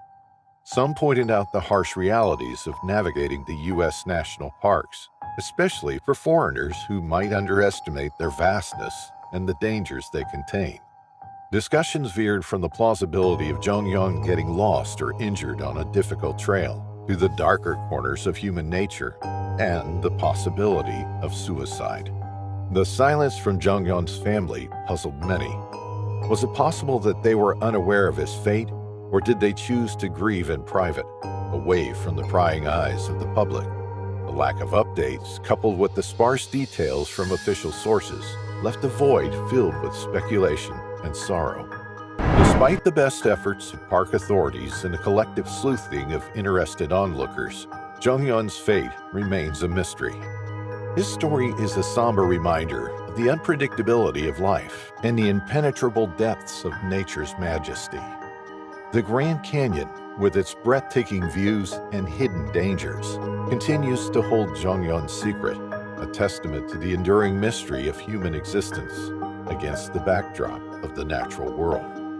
As the years pass, Zhongyun's story is etched into the lore of the Grand Canyon, a haunting narrative of loss and unanswered questions. It stands as a somber beacon for those who venture into the wild, a reminder of the thin veil between beauty and danger, between being found and becoming forever lost. A tale of mystery began to unfold in Wyoming, where vast landscapes grow in the embrace of nature. LaKayla Shea Putnick, a 14-year-old girl from Charleston, West Virginia, put herself in the middle of a dangerous journey that would capture the attention of those seeking answers. Yellowstone National Park, a world of awe-inspiring wonders, stood as a backdrop to Shea's peculiar adventure. The park, known for its geothermal wonders, majestic wildlife, and breathtaking landscapes, was the canvas for the unfolding story. Shea's story turned unexpectedly in the bubbling geysers and serene wilderness. Temporarily placed with a foster family in Wyoming, Shea's life took an unsettling twist on August 7, 2018. In the vast expanse of Yellowstone National Park, she made a decision that left her family and authorities concerned. Without a trace, she departed from her foster family, setting in motion a series of events that would baffle those attempting to make sense of her mysterious disappearance. The Kanawha County Sheriff's Office received an intriguing tip from a park visitor. A witness claimed to have seen Shea holding a sign, a cryptic message that hinted at her intentions. The sign boldly declared her desire to reach Denver. The motive behind Shea's journey remained shrouded in mystery, adding a layer of complexity to the unfolding narrative. No one knew why she wanted to go to Denver. Her foster family was also unaware of this visit. Days passed at average speed, and there was no clue of Shea. Neither the family nor authorities received any communication from the adventurous teenager. The wilderness of Yellowstone held its secrets, and Shea seemed to have become one with the park's enigmatic allure. As investigators delved into Shea's background, they found connections to distant lands: North Charleston, West Virginia, Fort Walton, Florida, Billings, Montana, and Denver. These connections painted a portrait of a teenager whose roots spanned across the vast American landscape. Each location held a piece of Shea's past, and the mystery deepened as the search expanded to encompass these diverse corners of the country. Why did Shea embark on this journey? What prompted a 14-year-old girl to go to Denver as her elusive destination?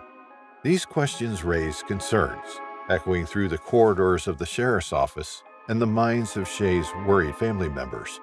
Yellowstone National Park, known for its natural wonders, stood a silent witness of this secret. Amidst the geysers and mountains of Yellowstone, search and rescue teams continued on a search to unravel the mystery.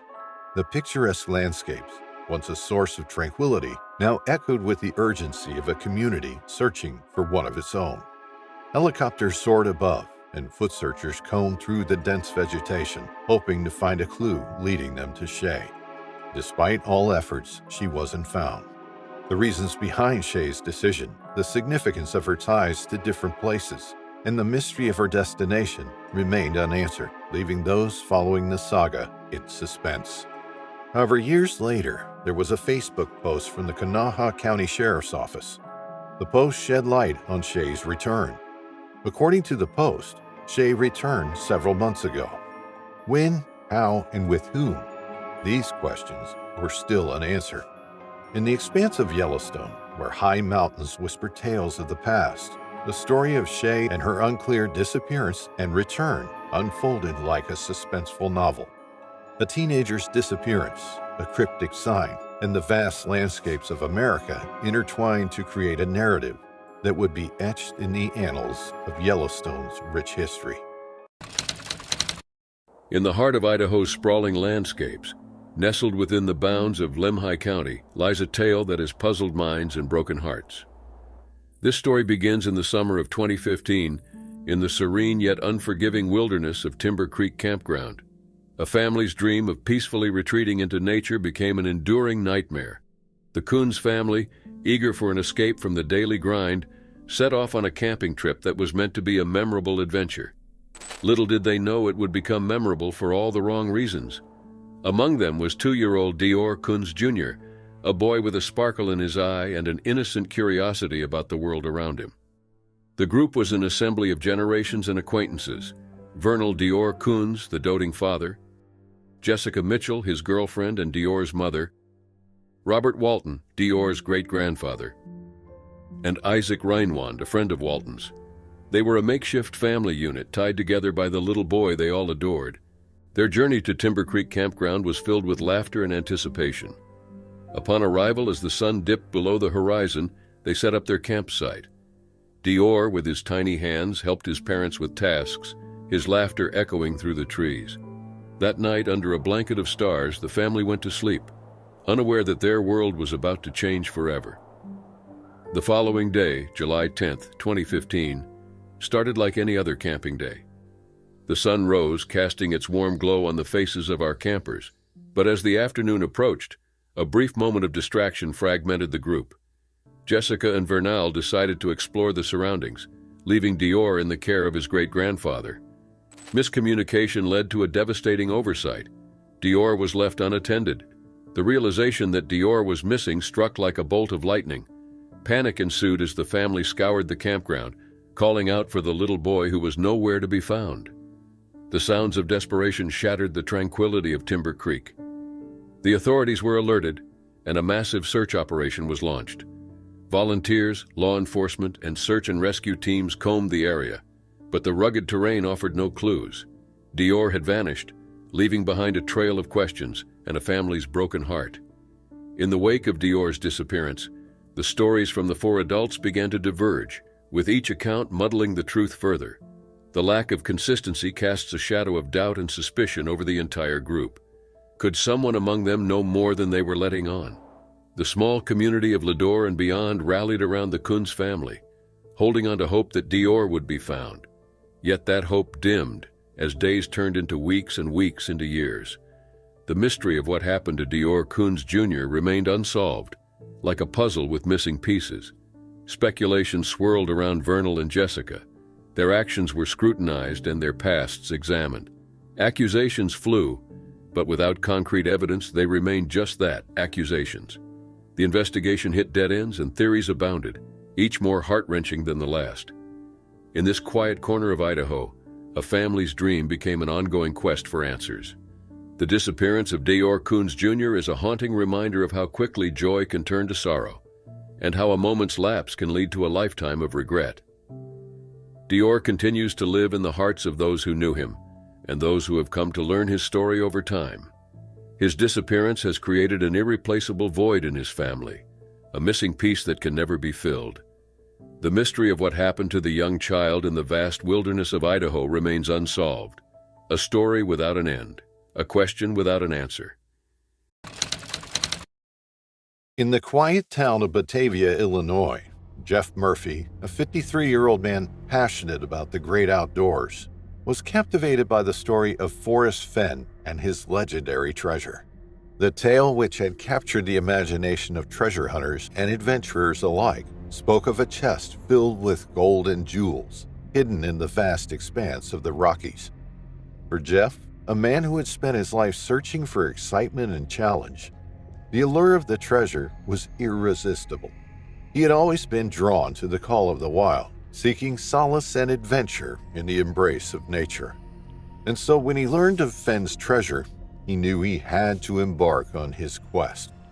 With a copy of Fenn's memoir, Jeff embarked on a journey that would take him from Batavia's tranquil streets to Yellowstone's rugged peaks. His goal was clear: deciphering the clues in the book's pages and uncovering the treasure that had eluded so many before him. Jeff was immersed in a world of wonder and mystery as he ventured deeper into the wilderness. The beauty of the landscape was breathtaking, a tapestry of colors and textures that seemed to dance in the sun's light. Yet beneath the surface, a sense of unease lingered, a feeling that he was not alone in his quest. Despite the challenges ahead, Jeff pressed on, driven by a determination bordering on obsession. He spent days and nights scouring the mountains, following the clues with a single-minded focus that left no room for doubt.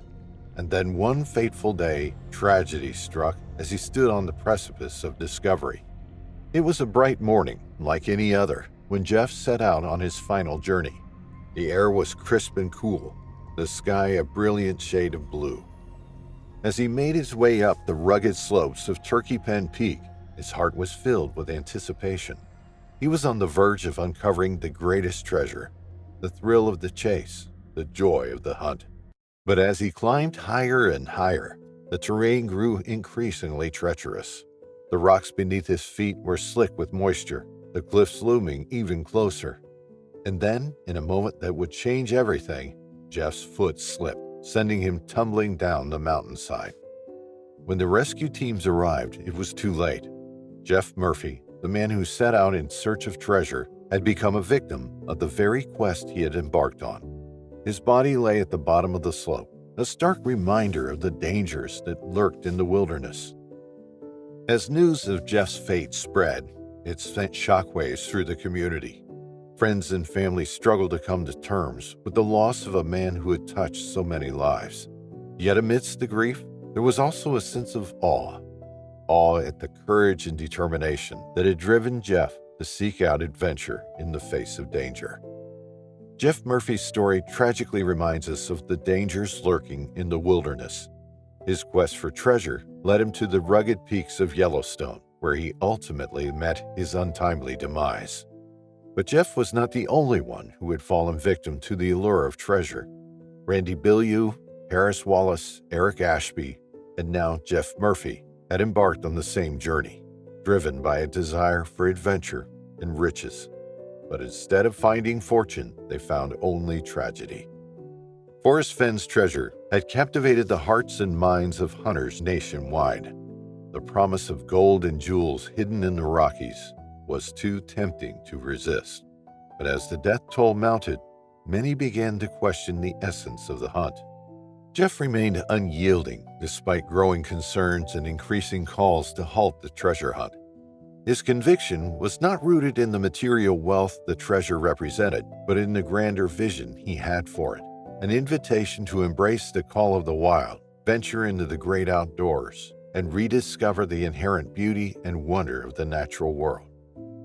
However, the cost was too high for Jeff Murphy and the others who had lost their lives in search of the treasure.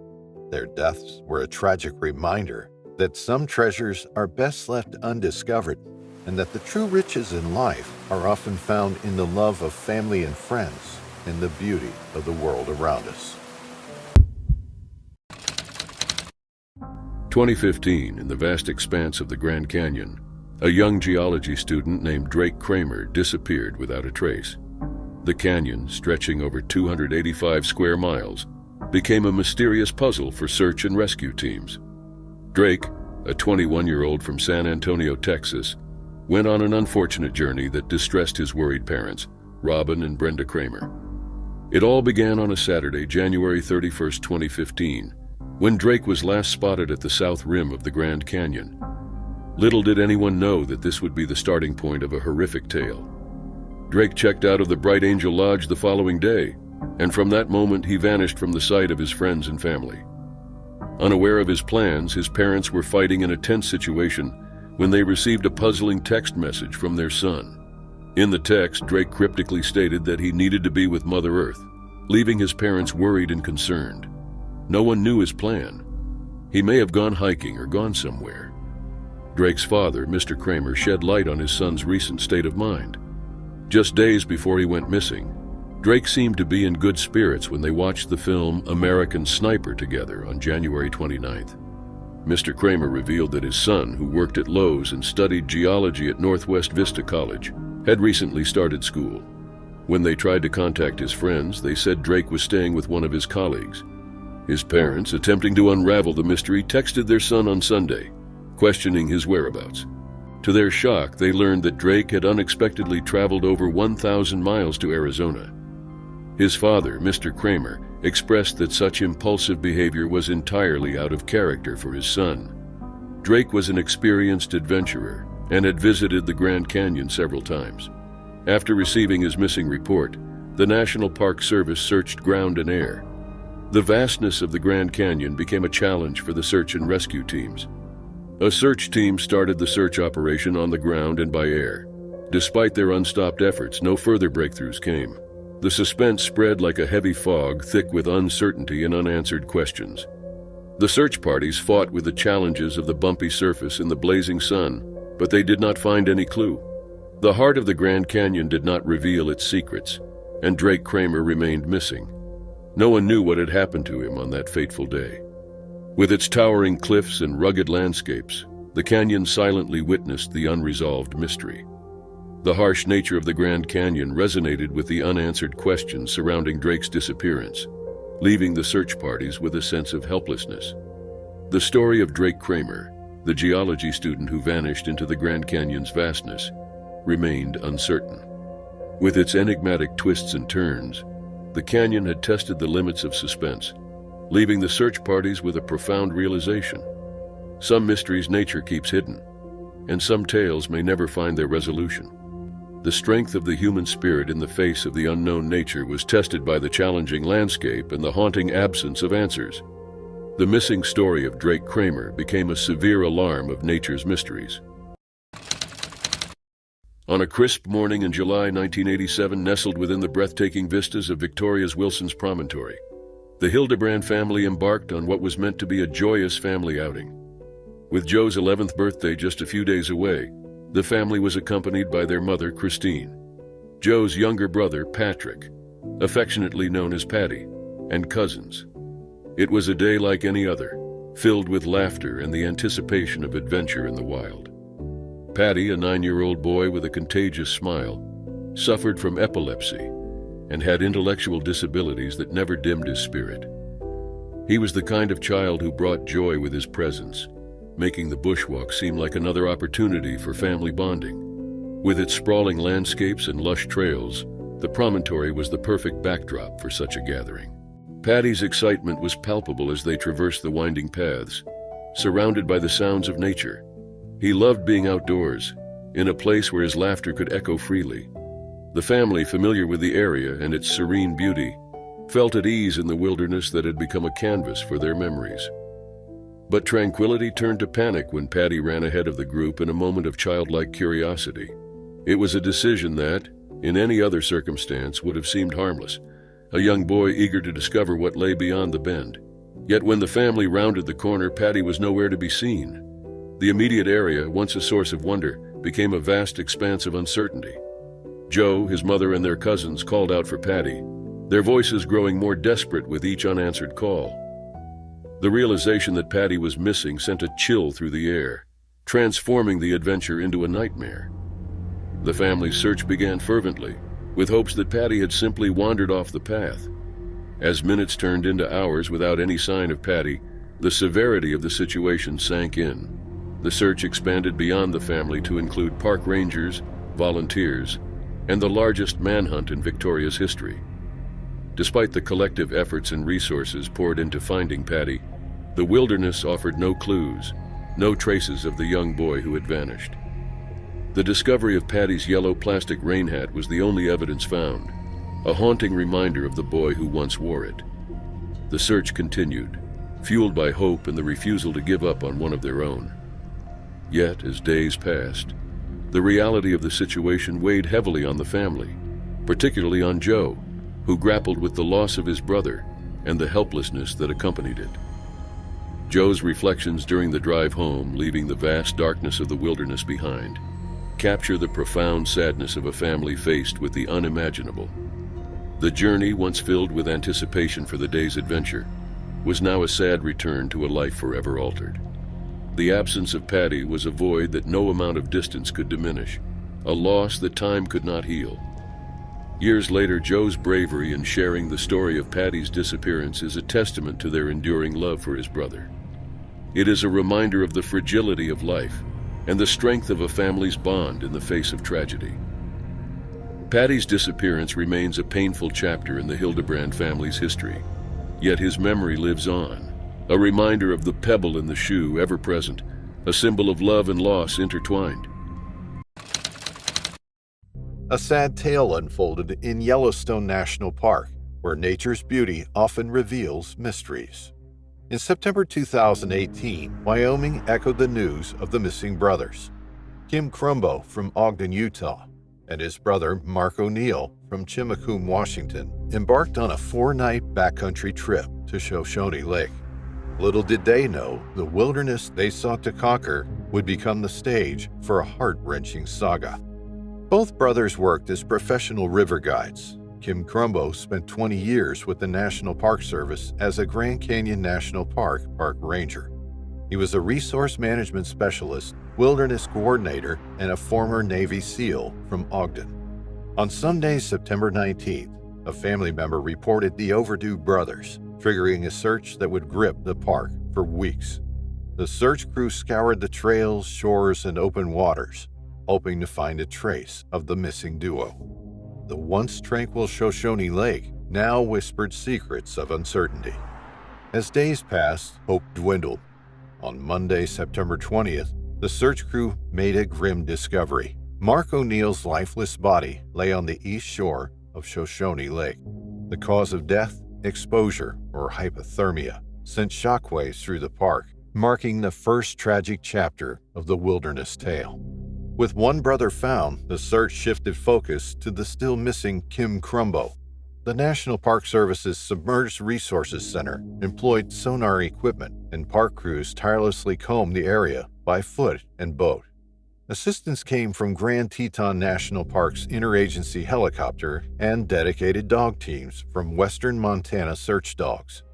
Despite 5 days of exhaustive efforts, the wilderness held on to its secrets. On September 24th, the search transitioned from rescue to recovery. Sonar equipment now delved into the depths of the lake, seeking clues that might lead to Kim Crumbo. The park, in a sad acknowledgement, prepared for the possibility that the wilderness might not yield its final secret easily. As the recovery efforts continued, the incident remained under investigation. The park's officials, bound by the unfolding tragedy, could only offer limited information. The specifics of the investigation were shrouded in the wilderness's enigma, leaving questions unanswered and the families uncertain. The saga of Kim Crumbo's disappearance in the wild embraced uncertainty. Yellowstone, a haven for natural wonders, now held within its borders a story of loss, resilience, and unanswered questions. Fueled by dedication, the park's search and rescue teams continued their quest, hoping to bring closure to a tale that unfolded in the heart of the untamed wilderness. As the echoes of Shoshone Lake's waves whispered through the landscape, the fate of Kim Crumbo remained uncertain, leaving a poignant mark on the park's history, where beauty and mystery often walked hand in hand. No one knew that a professional river guide and Navy SEAL would meet his fate like this and would be forever lost in the cruel waters. In the vast, sprawling expanse of the Grand Canyon, where the Colorado River carves its way through layers of ancient rock, a tale unfolded that would capture the attention of many. It was here, amidst the rugged beauty of this natural wonder, that Peter Francis Schwab, a 66-year-old man from Healdsburg, California, found himself embroiled in an adventure that was anything but ordinary. Peter, known to his friends as a man who enjoyed the great outdoors, had embarked on a river trip that promised both the thrill of the rapids and the tranquility of nature. On June 28, 2019, he was spotted for the last time on a small beach just downriver from National Canyon, a place where the mighty Colorado River winds its way through the desert landscape. Wearing a tan full-brim hat to shield his face from the relentless sun, a white long-sleeve shirt, gray cargo shorts, and a pair of older-style Teva sandals, Peter seemed prepared for a day of exploration. He had set out on a day hike to the Narrows in National Canyon, a spot known for its breathtaking vistas and challenging terrain. However, as the day wore on and the shadows began to lengthen, Peter did not return. Concern grew among the members of the river trip, and it wasn't long before the National Park Service was alerted to his disappearance. The area, known for its beauty as much as its dangers, suddenly became the focus of an intensive search. Rangers scoured the area, retracing Peter's last known steps and searching for any sign of the missing hiker. They issued a call to the public, urging anyone who might have seen Peter to come forward. The National Park Service ISB tip line buzzed with activity as officials pieced together the events of that day. Despite their efforts, Peter remained missing, and as the days passed, the likelihood of finding him safe and sound began to dwindle. The harsh reality of the Grand Canyon, with its treacherous terrain and powerful river, became all too apparent. Officials piecing together the evidence came to the grim conclusion that Peter had likely succumbed to the river's might, presumed to have drowned in the swirling waters of the Colorado River. The news cast a shadow over the Grand Canyon, a reminder of the unpredictable nature of such wild places. Yet even in the face of tragedy, there were moments of levity and humanity. Fellow hikers shared stories of Peter, remembering his adventurous spirit and his readiness to embark on a journey into the unknown. The search teams, though weighed down by the seriousness of their task, occasionally found themselves chuckling at the thought of Peter, his distinctive hat and sandals, setting off with the determination of a much younger man. As the search officially turned into a recovery operation, the story of Peter Francis Schwab became a cautionary tale, a reminder of the respect and preparation required when facing the formidable forces of nature. Yet it also served as a testament to the indomitable human spirit, the desire to explore, seek out new experiences, and face the challenges of the wild with courage and a sense of adventure. The Grand Canyon, with its timeless beauty and ancient mysteries, reclaimed a piece of itself, leaving those who knew Peter with memories of a man who lived his life in pursuit of adventure, undeterred by the risks. And while his journey may have ended in the depths of the Colorado River, his story continues to inspire those who hear it, a reminder of the fragile balance between man and nature, and the enduring call of the wild that draws us time and time again into the great outdoors. It was Thursday, July 23, 2015, when Feiyang Isaac Shaiyang, a 21-year-old seasonal worker hailing from the distant lands of China, embarked on an adventure with 4 companions. Little did they know that their journey would soon turn sinister, plunging them into uncertainty and fear. As the sun cast its golden rays upon the rugged landscape, Shaiyang and his friends were drawn to the tranquil waters near the Yellowstone River and Hell-Roaring Creek confluence. The allure of the calm, crystal-clear river was irresistible, beckoning them to its embrace on that fateful morning. With laughter echoing through the air, Shaiyang waded into the river alongside 2 companions, the gentle current caressing their skin. But beneath the serenity on the surface lurked a hidden menace, waiting patiently to ensnare its unsuspecting prey. Suddenly, without warning, the gentle embrace of the river transformed into a relentless grip as the powerful current seized hold of Shaiyang, dragging him away from the safety of the shore.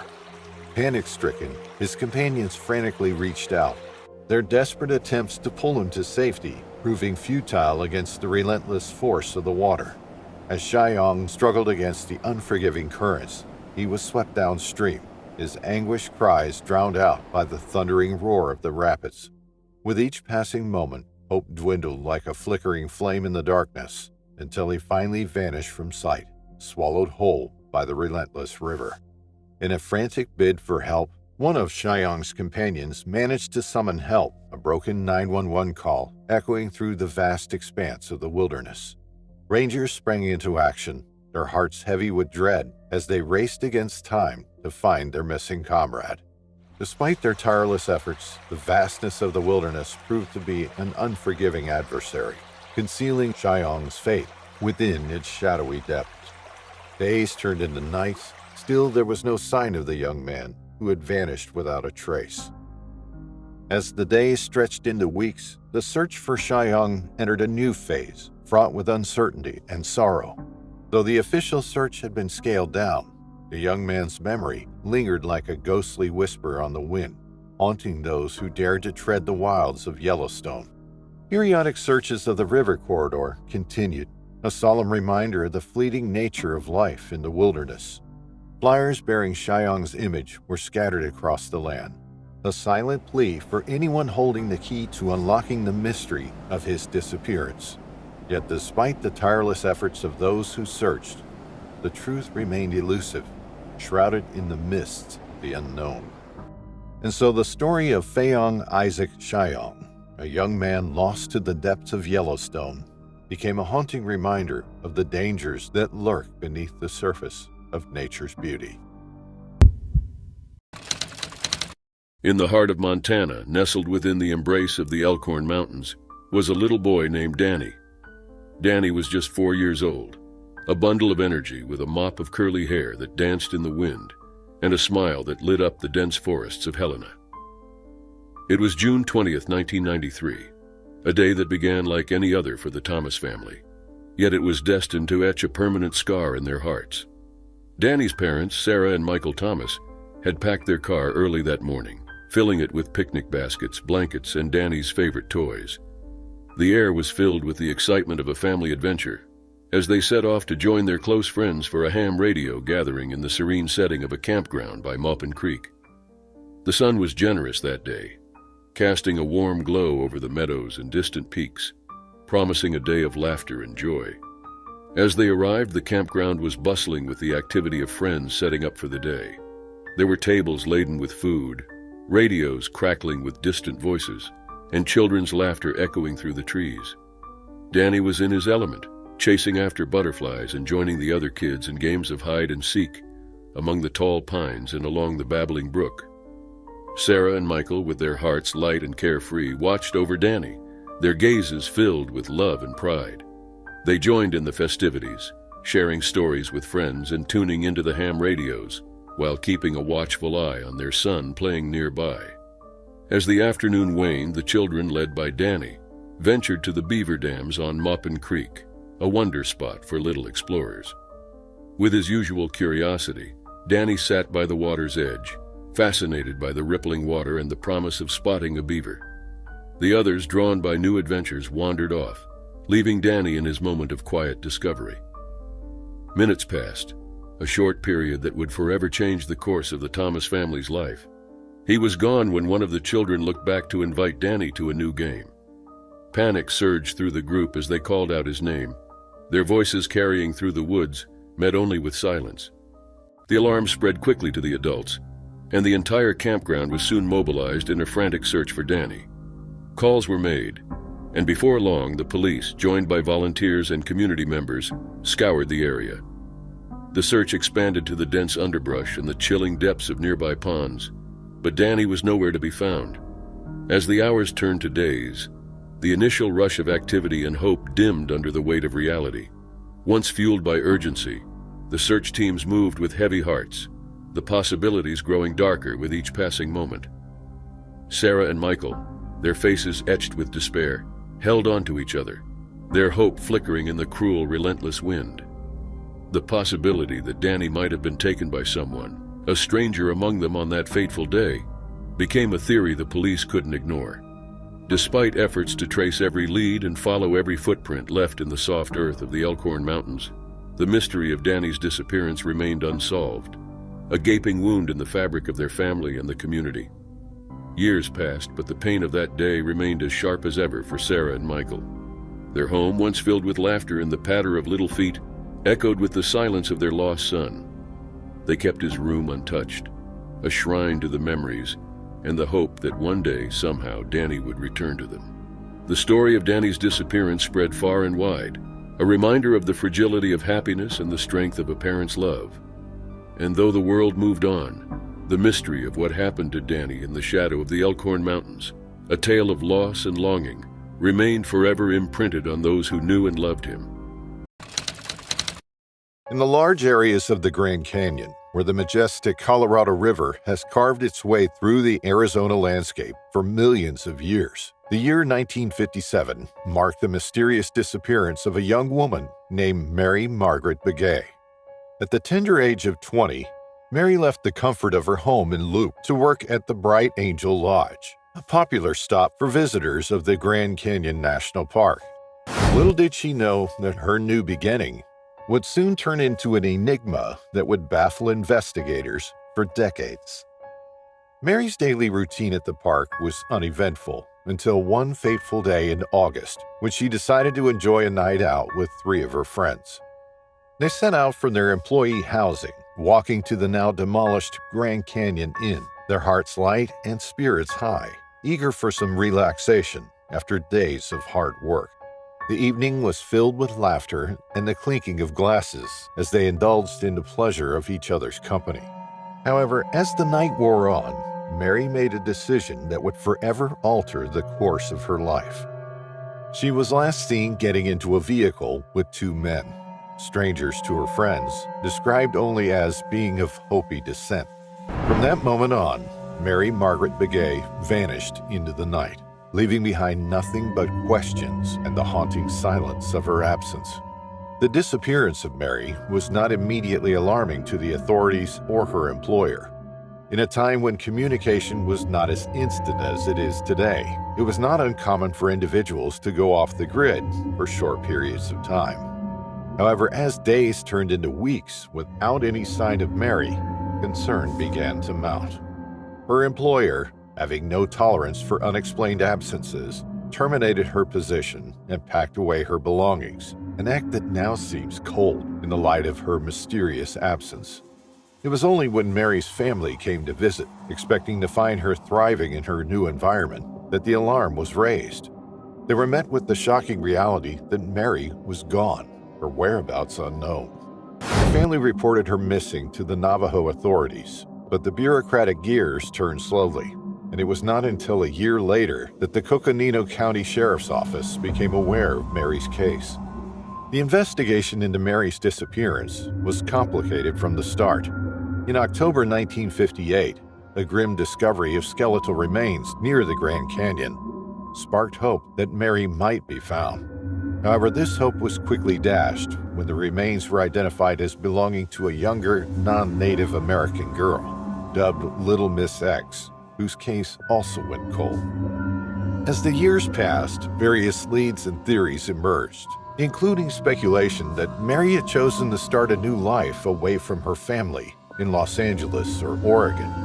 Friends and acquaintances whispered rumors of marriage and children, but every lead turned into a dead end.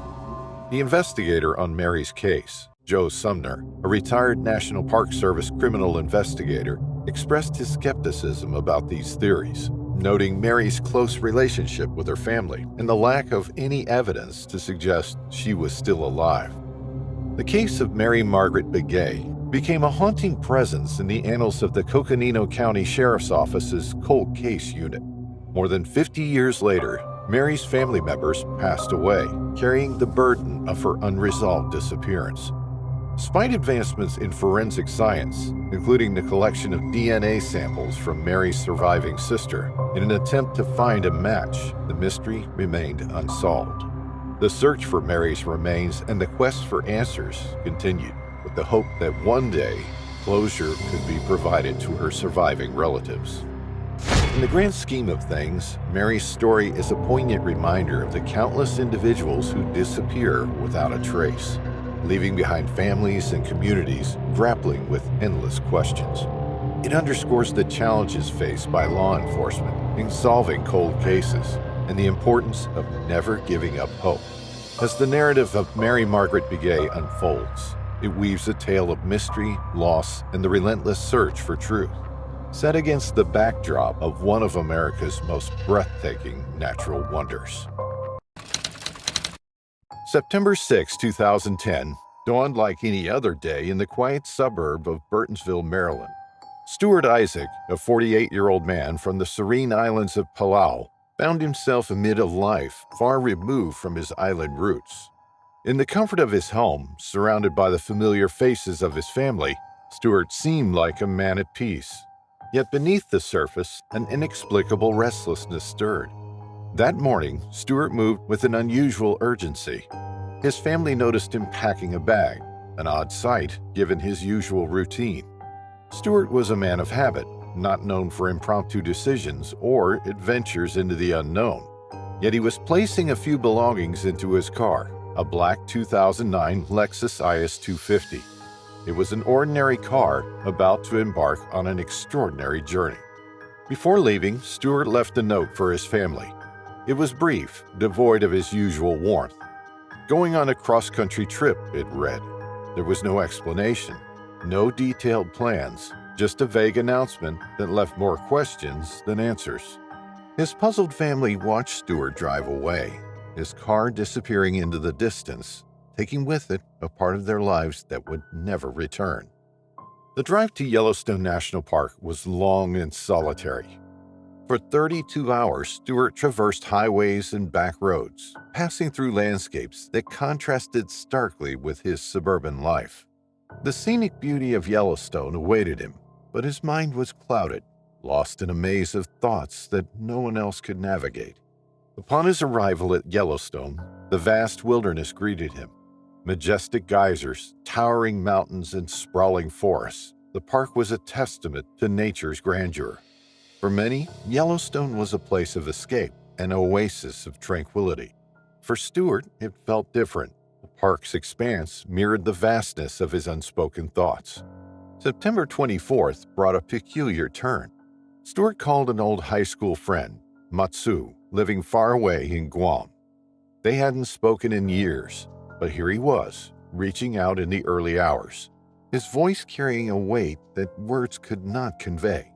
They spoke for 2 hours, but the content of that conversation remained a mystery, a private exchange lost in the echoes of the park.